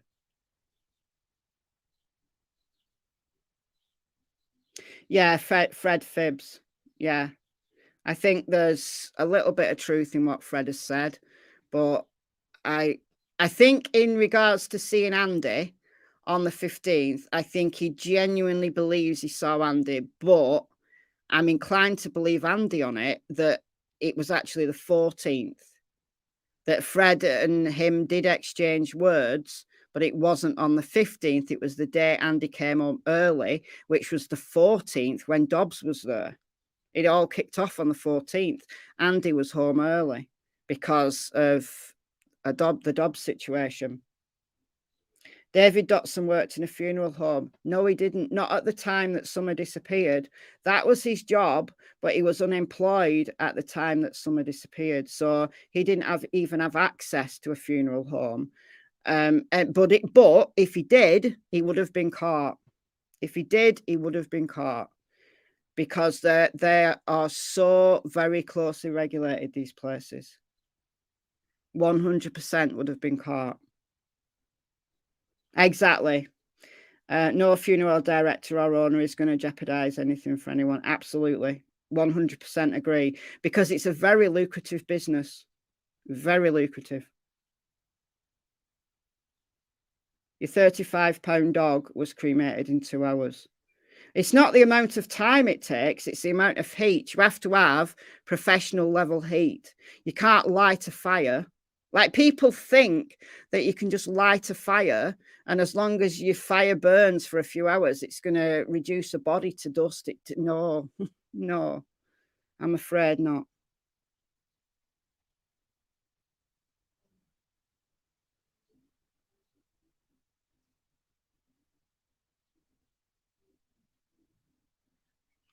Even in a Preschmal crematorium, bone shards and fragments are left. They are. They use like a special machine to grind the bones. It's not like they put you in and then a couple of hours later they pull you out and you dust. No, it's like, so the bones have to be ground down to dust. There's a machine that does it, and that doesn't matter whether you're a dog or whether you're human. That's what they have to do. What about a pig farm? Yeah, pigs will eat anything, but it does take a while for pigs to get rid of bones, like it will a dog. So pigs will eat anything, but it'd be a while for the bones. But yes, Yes. Your dog was turned to dust over ashes. Well, how it works is your dog was put in a kiln, and then her bones were ground in a machine to form that dust. That's how it works, whether you're a human or a dog.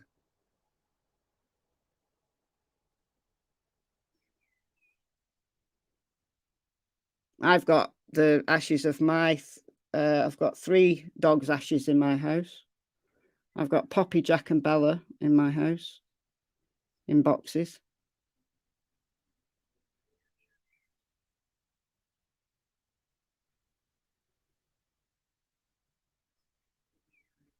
So cremation, in my opinion, I really don't think that that was how a body was hidden. All right. We'll leave that one. Sunk in a lake. Yeah. Yeah. But which lake? Because you've got to think, you've got to be really clever to be able to think of a place that you know is not going to be searched, or that at some point in the future you can go and find and go and get it and move it. It does happen. Look, Classic and Sincere are still out there. The parents, the adoptive parents, are in jail right now, having been convicted of murder, at least of one of them. Harmony Montgomery is still out there somewhere, although her father is in jail awaiting trial for her murder. So these things do happen. Parents get away with killing their kid and hiding a body, and no one finds that body. But the difference between cases like Classic and Sincere and Harmony Montgomery are that the Wells call the cops within a few hours of her last being seen. We know she was alive on the afternoon of June 15th. At least that's what the TBI tells us. So, like I said right at the beginning, I have to believe that what the TBI have said, they've got the evidence that that was true. With Harmony Montgomery, it was actually 2 years before anybody bothered to report her missing. In Classic and Sincere's case, it was 3 months. Cody Bigsby's another one who wasn't reported missing, allegedly, for at least a month. So you've got to think that if the Wells or a neighbour of the Wells or somebody else hid that body, they only had a few hours in which to do it. It wasn't like they had 2 years or a few months to do it and then decided to call the cops, like, and make up this BS story like Trezell and Jacqueline West did. They really have to, they would really have to think very hard about where they're going to hide this body at short notice, because if it was an accident, then it was at short notice because they didn't plan it. An accident isn't planned, is it? So they're going to have to think on their feet very quickly and find a place, not contact anyone, to, you know, on a phone that they're going to then have to give in to the police. So they're going to have to do it on a burner phone. And they're going to have to find a place where no one's going to look. They could have had all weekend. No, they couldn't have had all weekend because there's proof of life. There's proof of life on June 15th. This is what the TBI have said. And as I said, I'm going to believe the TBI until I hear otherwise from the TBI. If they've got proof of life on June 15th, then that's that's good enough for me.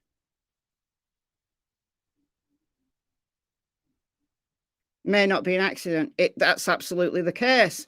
And that's why I'm saying that some of these are very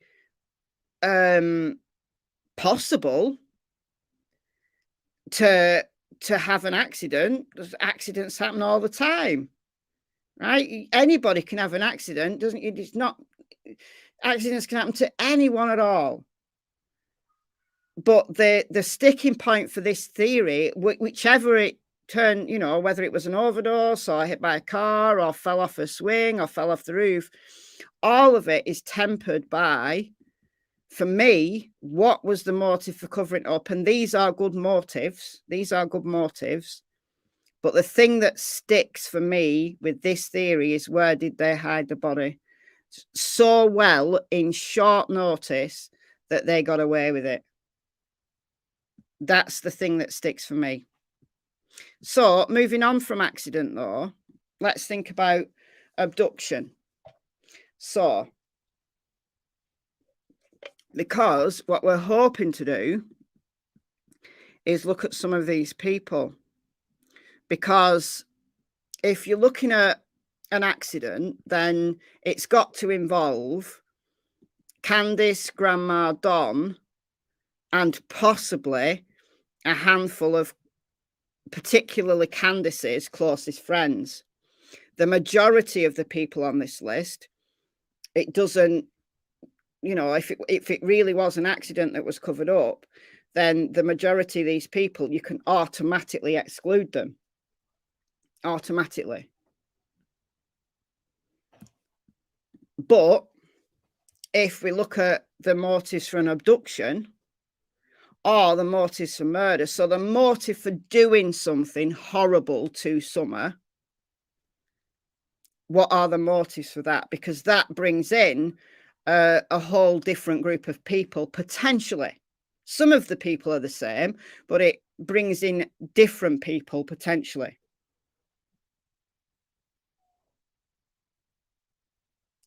Why make an accident look like a crime?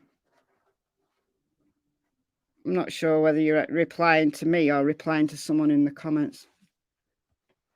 Not a strange abduction. No, I don't believe it was a strange abduction, personally. I think abduction, if abduction was the thing that happened, it was either planned or it was an opportunist. But she would have to have wandered away, at least a little way, for either, I mean, an opportunist could be a stranger, right? That's the only way I can envision a stranger abducting a child in that environment, would be if she wandered either down the driveway onto Ben Hill Road or down towards Beach Creek, down towards the creek area. Those are the only places I could see a stranger actually seeing her and taking her. But it's much more likely, in my opinion, that it's somebody who knew her or at least knew of her family. And in that case, there's potential for it to either be planned or for it to be an opportunist. It could be either or. That's just my opinion. Paying off a debt, we've got that. Drug debt there. Or family financial gains, we've got that there. But if it was somebody known to the family who abducted Summer because Don was in a huge amount of debt and they threatened him, then they'd have to come to the property, abduct her, then they'd have to decide what to do with her then. So are they going to sell that child on for money? And then, or are they going to do it out of retaliation? Is it going to be retaliation and they just murder that child, or what? It's possible, in my opinion, for either of those things to have occurred, given the circles that Don moves in. Young man, I say fantasy. Yeah, sadly, that's possible. You need to learn a lot more about the tree guys. The tree guys, we don't know anything about them. Nobody knows anything about them. Do you think a person would risk jail for Candice and Don by looking after Summer? What do you mean by looking after Summer? Do you mean hiding the body? Or like babysitting? How do they know it was Summer's footprints? Oh, I'm glad someone brought up the footprints. The footprints, a dog alerted on, so it's a live scent tracking dog who was searching specifically for Summer's scent, hit on the footprints on the 19th of June, and they were in 2 different locations. Have we reviewed Geordie Sue's son? Well, he's on the list. So there he is. So he's on the list. So he can be reviewed. So what are the motives, first of all? So abduction, we've already mentioned drug debt, retaliation. So we can put those on as motives.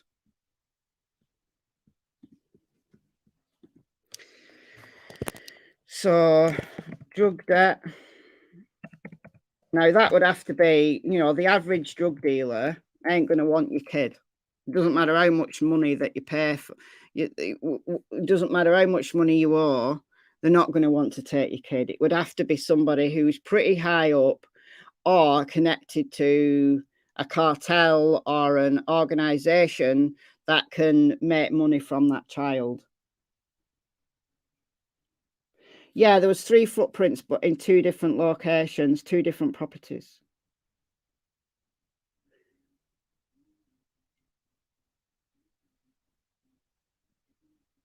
Were the tree guys private contractors? I don't know, honestly.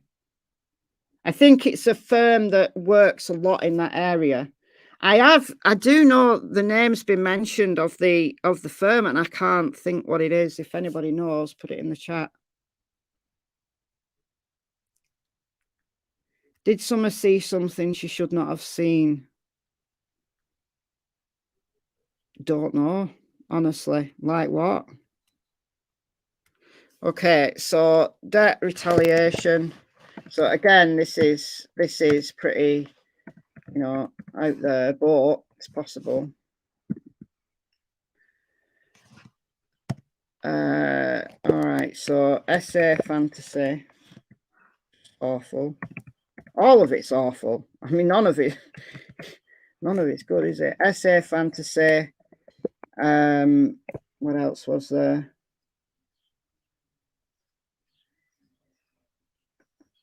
So that could be SA fantasy or SA trafficking, kind of different.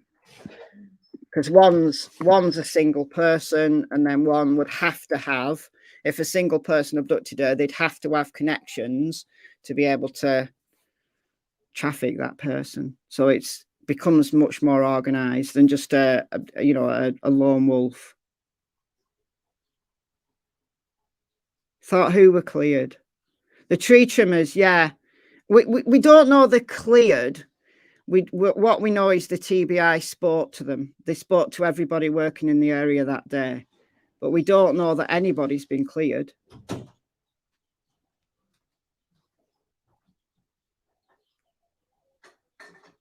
Someone had a hide in the woods overlooking 110 Ben Hill. They absolutely did.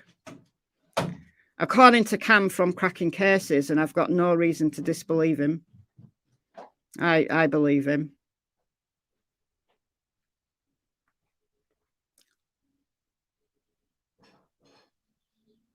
Sick person wanting a child.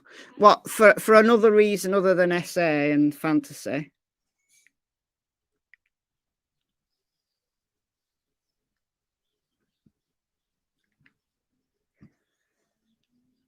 I mean, we've already got that we need to put on. We've already got somebody wanting a child, wanting to give a child a better home.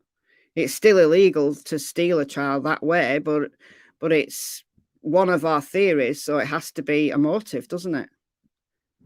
There has to be a motive for that. Where's the thing now? Where's my list gone? There it is. So, wanting to give her a better life. Now, that has to be, obviously, that's abduction. It's still abduction. Like if she was stolen by someone from the church, like Robin or somebody, because they wanted her out of a bad situation, and then she was adopted, it's still illegal. So it would still be abduction or kidnap. Hide from CPS. What, to hide her from? So they'd murder her just to hide her from the CPS, or they'd. I don't really.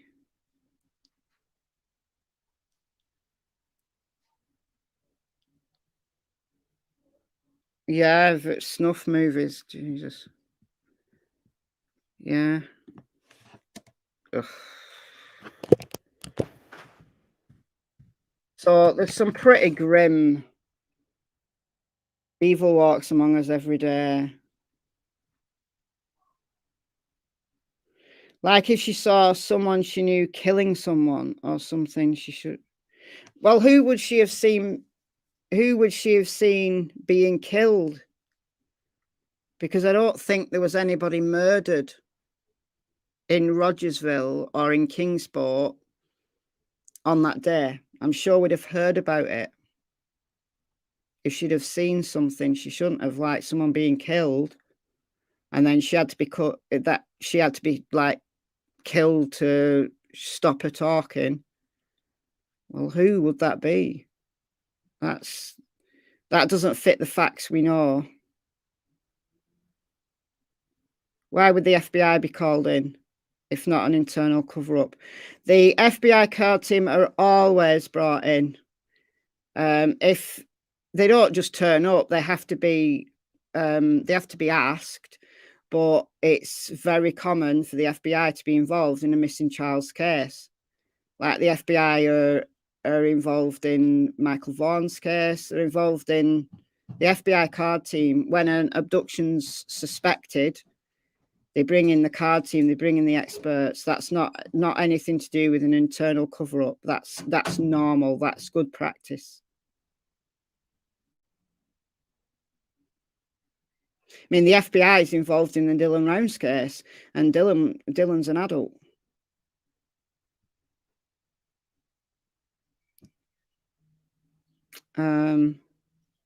But when it's a missing child and there's a possibility of an abduction, they bring in the card team.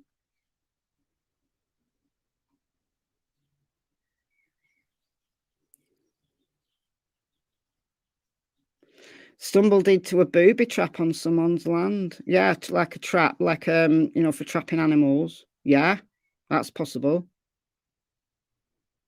And then they've had to. Yeah, they've had to get rid of her. Yeah. Yeah. I'll put that in. Because that's obviously not a family one. That will be neighbour covered up. I'm going to put accident. I'll put accident, but it could include a trap. Covered up accident on the land. I don't know why they would. I mean, unless it was an illegal trap. Are there certain traps that are illegal in Tennessee? I think there are some kind of traps that are illegal here. I might be wrong on that. Why does it keep wanting me to do the American spelling? It knows that the majority of you are American, so it wants me to spell it the American way. Oh, thank you, Dory. Your very favourite channel on YouTube.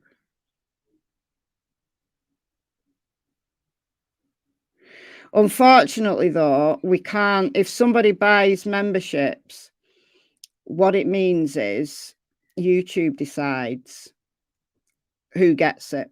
It's not like I could buy you a membership, or let's say, for example, Gypsy Girl could buy you a membership. We could buy one membership, but it go to someone else. And the YouTube algorithm decides, and it's based on whatever the YouTube algorithm decides. I think it's based on the amount of times you visit the channel, amount of times you comment, your engagement in the chat. I don't know how it does it, but it just assigns them. I can't control it, and neither can the person who buys them. That's why it's a little bit exciting when someone buys memberships, because we all get to find out who gets them. I got gifted a channel, gifted a membership on Sleuth Mom's channel during the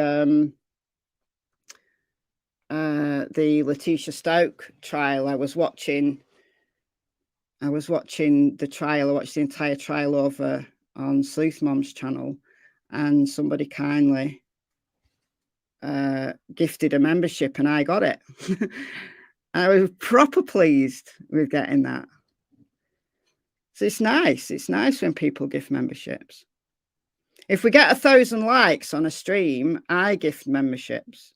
But unfortunately, we're not going to reach it tonight, because this is not a very well viewed live stream, because it's not talking about drama.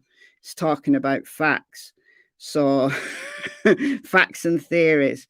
It's the drama streams that get like 1,000 people in the chat, unfortunately. And but if a stream reaches 1,000 likes, I give away 20 memberships. But we're on 332 likes at the moment. We're not going to do it because there's only 83 people in the chat. So we're not going to do it tonight. You got a membership on a channel you don't watch? That's really weird, Connie. That is really weird. I don't know how YouTube does it then. Maybe everybody else. You must have been in the chat. You must have been, I'm sure, to get a membership. Oh, I don't know. I don't know. I don't know. YouTube doesn't tell us. It's only something like engagement with the channel. So if you were gifted a membership on a channel you don't watch, I don't know. You were just very lucky. I don't know. Have we got any other motives? I mean, they're just grim, aren't they? They're just grim. So, given all of these motives for abduction and then possible murder, can we look at our list? And is there any that you think you could take off? I mean, this involves people who actually added these names.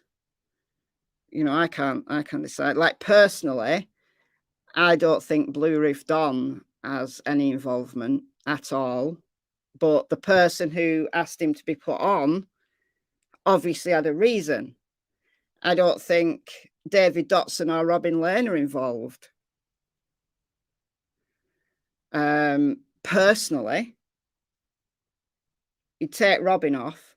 The only way I could see Robin would be if, and this is so outside of what I really believed happened, but if she thought Summer was being abused and she thought she knew someone who could give her a better life. But I just don't, I want to believe that something like that happened, but I don't believe it did. Quite frankly, I think it's the chances of that happening are minuscule, but for me, people who lived with Summer, the people who live very near Summer, have to stay on the list. Whether we're talking accident or whether we're talking potential for abduction or potential for something else, I think they have to stay on the list, regardless of what theory is your favourite. Shaggy, thank you for the $5. You're very welcome. Unless none of these people have anything to do with it, including the family, and she literally wandered away, got lost, and perished. That's very, very possible. But to me, I don't think that's my favourite theory. And the reason being, that ground, certainly within a mile, let's say a 5-year-old easily could walk a mile, even in a certain amount of difficult terrain. And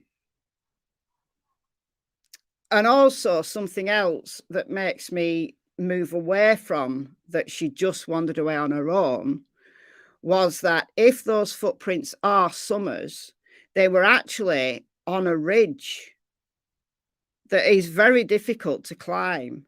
So if Summer was wandering away and got lost, I don't think she'd climb up a ridge on her own.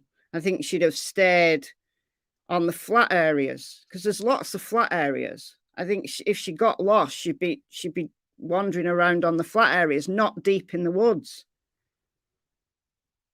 So there's reasons why, based on the information we have, I think wandering away and perishing is less likely than her being taken away. Robin and her husband owned a red Toyota Tacoma, but didn't they get it after she went missing, though? Wasn't that something that they bought after? I might be wrong.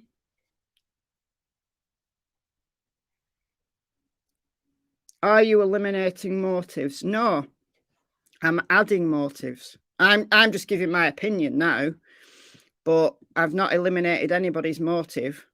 Some of these motives I think are less likely than others,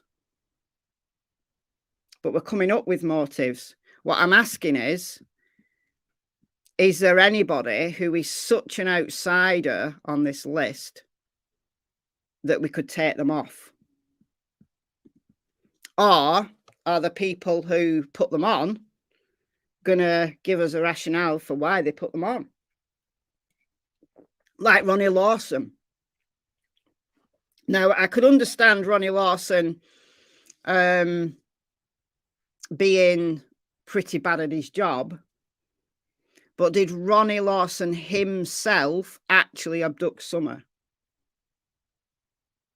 And I really can't see that the sheriff of Hawkins County would have crept up to 110 Ben Hill Road and abducted a child. So could we take Ronnie Lawson off? I personally could take Ronnie Lawson off. No, Ronnie Lawson. So Ronnie Lawson's son is on his own entity. There he is, Brandon Lawson. Yes, he is there, Brandon Lawson. Ronnie Lawson's on as a separate person. Tim Mullen is on the list. Tim Mullen's there. Tim Mullen. The law do seem very fishy, but would Ronnie Lawson himself climb up 110 Ben Hill Road and steal Summer Wells?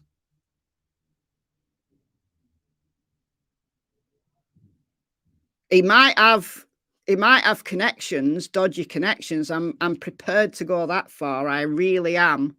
I really have problems with Hawkins County. And look, guys, I back the blue. I really do. I really try. But when there's cops that I don't think are doing their job very well, or I think that there's a little bit of corruption, I'm going to tell you that I think there is.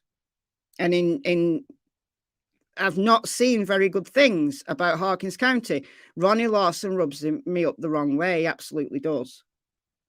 But I don't think he personally abducted Summer Wells.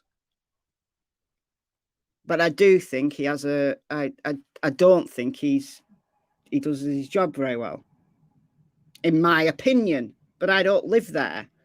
So he doesn't care what I think because I don't have to vote for him.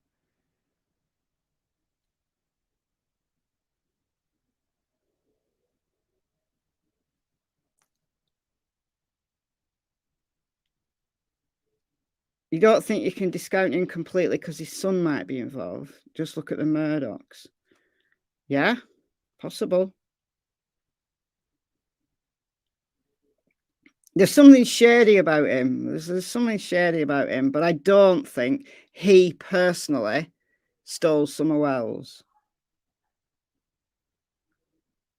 Isn't Ronnie Lawson related to Don? Or Robert Lawson? Who's Robert Lawson? Do you mean? I think you mean Ronnie Lawson. No, he isn't. We've had this conversation lots and lots and lots, and he is not related to Don. Don is not a Tennessean. Don's family are from Utah. And I've done even his step family. I can't find any connection between Ronnie Lawson and Bill Gold at all. And I've done a lot of research on it. Is 423 Chase on the list? Yes. Brad Wishan. There he is.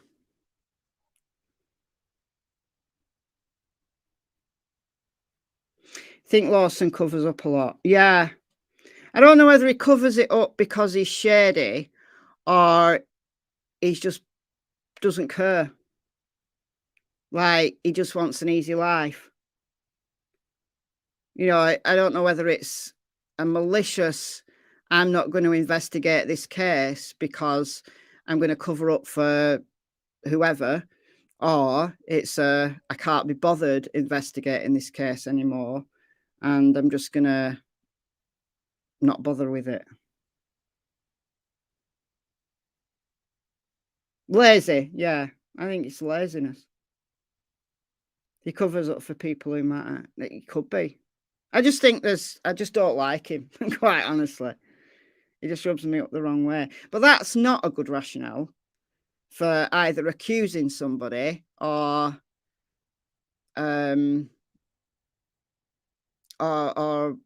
making someone a suspect, honestly. But it's just something I don't like about him. Is that another Brandon? No, Brandon Lawson is Ronnie Lawson's son.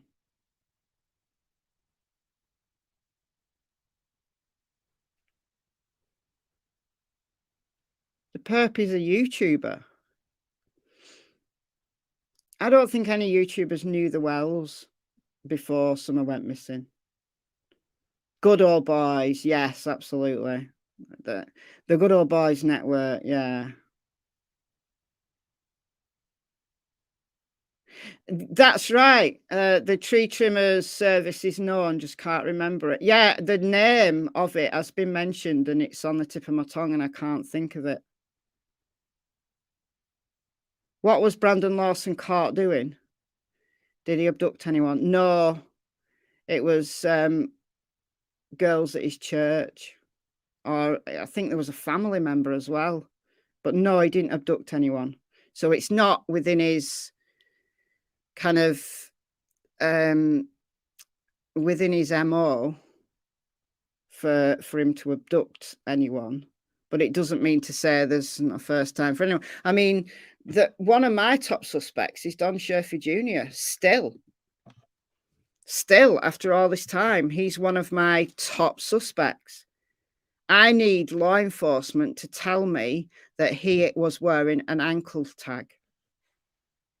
If they can tell me he was on bail, but he was wearing an ankle tag, I can take him off my personal list.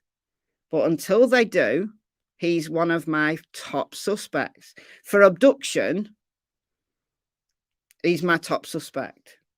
If I'm thinking along the lines of an abduction scenario, he's my top suspect. But if I'm thinking along the lines of it's closer to home, then Candace is my top suspect. I'm also side-eyeing Andy Bernard, not for one particular reason, but for just odd things that Geordie Sue said.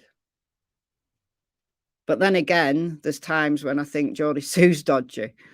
And then there's times I think, no, Michelle, you're just being ridiculous. And most of the time, I think she didn't do anything, but she probably knows more. And I think a lot of these people, I mean, why has everybody lied? Everybody who's spoken out has told a lie at some point or other, or can't remember.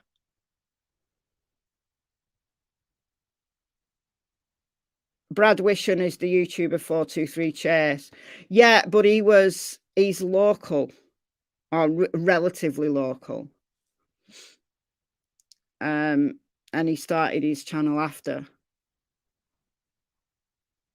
So he's on the list, not because he's a YouTuber. Well, he's not a YouTuber anymore, not because he was a YouTuber, but because he potentially has connections locally.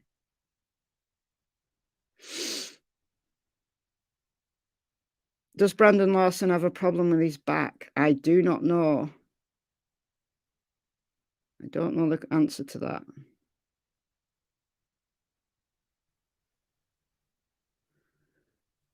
JSB and Candice had messenger private messages before someone went missing. Yeah, but they were neighbours. I mean, they would send each other messages. They did contact each other.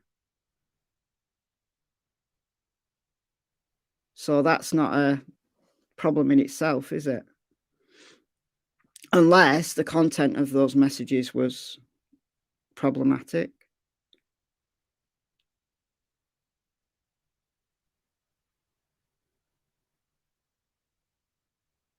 Heard of people getting out of an ankle tag, so why not Junior? True. True. Did they ever say where the little boy was found the other day, or how we went missing in the first place? Oh, Dalton Drinnen. No, not to my knowledge. However, I can check. I can check for you. Oh, my battery's low. How low is it? 9%. Oh, we've still got some time. Blimey, I've been on 2 hours and 37 minutes. So I was trying to keep this under 2 hours. So I will call it a day soon. But Dalton Drinnen. Dalton Drinnen.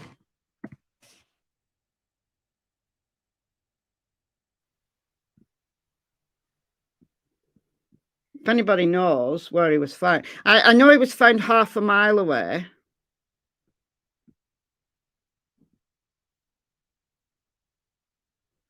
It took him a few hours.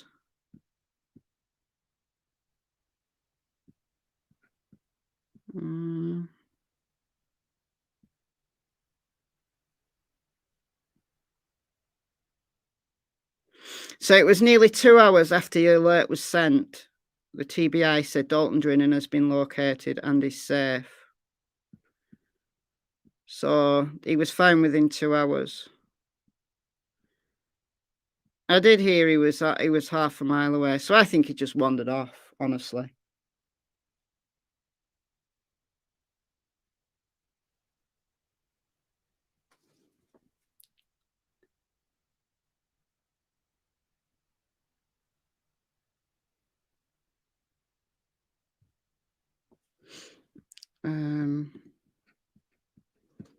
I don't know why I'm not reading this on StreamYard, why I'm squinting trying to read it on YouTube.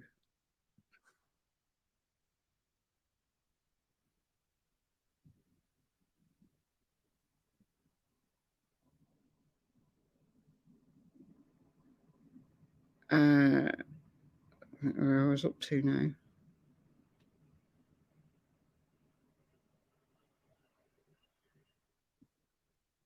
Do this more often. Well, I've done it for the last three days on the trot. I've done lives on this channel, not videos. I've just done lives. I have done videos. I've done a video this morning on Michelle Walks, if people want to go and check that out. Yeah. Yeah, I think he was just here to just do a little bit of sly scamming, to be honest. And then when he was found out, he left.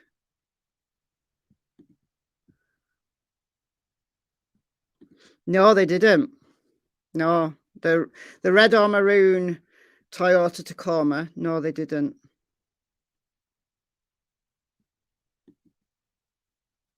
I've heard that. I never actually checked it out myself, so I can't clarify 100% he did. But yeah, that's a bit dodgy, isn't it? All local RSOs are suspect. Yes, they are. They are. Yeah, Randy Hass is another one that should be on the list. I want to know where all these people were. Like, this is the thing that I would like law enforcement to say, look, we've absolutely 100% cleared all the registered sex offenders in the area. If they did that, we could take Frank Light off. We could take Don Sherfy Jr. off, even though he wasn't a sex offender at the time. He's since, like, he wasn't on the list at the time, on the RSO list at the time, but he was bonded out on charges, on sexual offence charges. So just tell us that you've cleared all the sex offenders in the area within, let's say, 5 miles or 10 miles. Let's say 10 miles. They've cleared them all. And then we could start taking some people off the list. They could say they've cleared all the neighbours. So that takes off Jodie Sue, Andy, Jodie Sue's son, Fred Hill. It takes off Blue Roof Don. It takes off the Goads who live on Simpson Road. Do you see what I mean? You could just, without compromising any aspect at all of the investigation, they could at least stop some of the speculation. I mean, it's obviously up to you whether you want to believe law enforcement or not. Some people are not going to believe them regardless of what they say. But at least they could say, we've cleared everybody who lived on Ben Hill Road at the time somebody disappeared. Or we've cleared everybody who lived within a mile.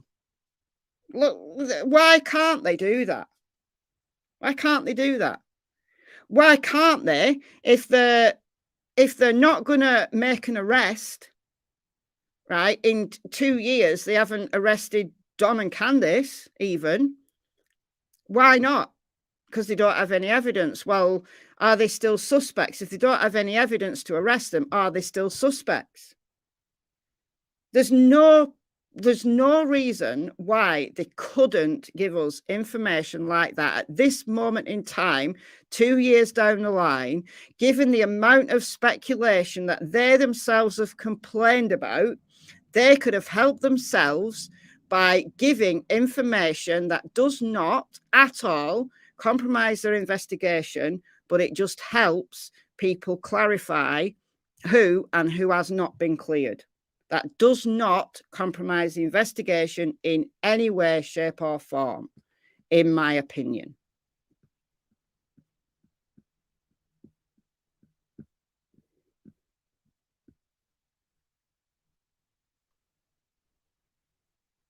Yeah. Start eliminating people, because they must have eliminated some people by now, surely. If they've been doing any kind of research or investigation whatsoever.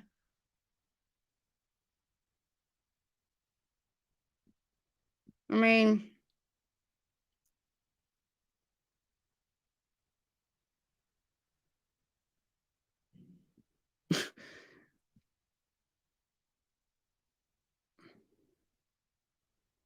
you must be right at the beginning. Does everybody have 2 diseases? You must be right at the beginning. And you're not going to hear this then. You're not going to hear this for another 2.5 hours. Oh dear. So would I. I'd want to know if my neighbour was a suspect. I just have everybody. If I was in, if I had a missing child, everybody would be a suspect. Literally everybody would be a suspect, including, like, if I was Don, it would definitely include Candice.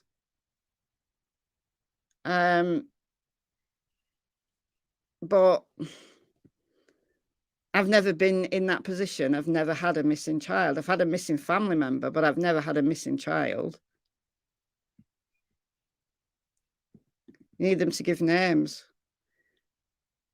Yeah, that's true. That is very true. That is very true. Who was the closest known adult male when Summer went missing? That would have been Geordie Sue's son, I would imagine. I don't know, because is Blue... We don't know, because we don't know who was in. Like, who was in their home. Actually physically in their home. So if Don truly was at work, we can exclude him.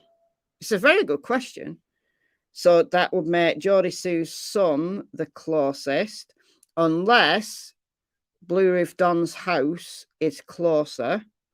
And then it would be whichever male was in that house. I think that could possibly be closer. I'm not sure, though. I'd have to measure it. But that doesn't mean to say that there's any, just literally physical proximity. To me, I have to have a little bit more than just physical proximity.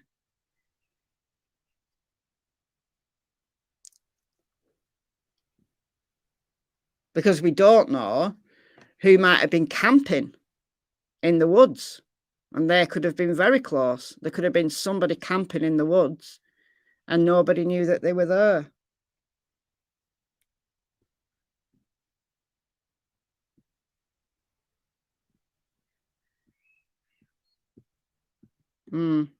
That's true.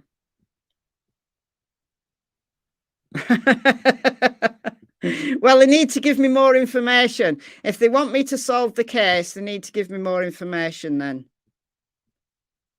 They could contact me, confidentially, and I'll solve it for them. But unless they give me more, I'm afraid I'm stuck doing what everybody else does and just going over things and waiting for little tiny nuggets of things to come out that might give us a little bit more.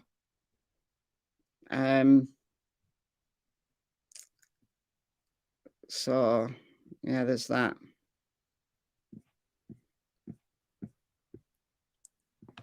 Anyway, guys, I've been on here nearly 3 hours, so I think how we can summarize this is that these people who've been put on this list, obviously the people who named these people, like Billy Dishner and Dotson and Wild Bill Drinnen and even Tony Hammonds, they're not people that I would consider suspects.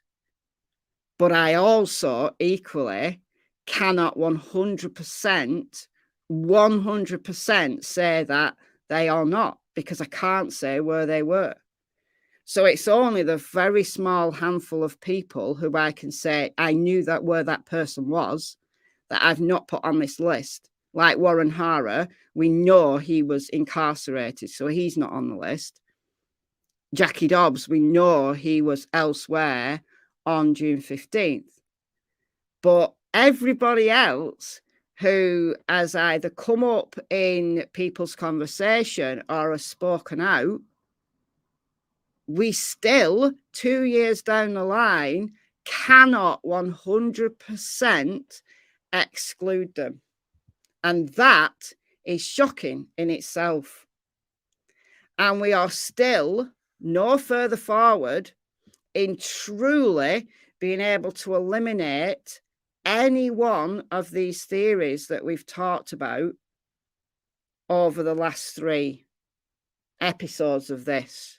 So if you think I've done, what, almost 2.5 hours, 2 nights running, and then another 3 hours. That's 8 hours I've talked to you about this particular subject.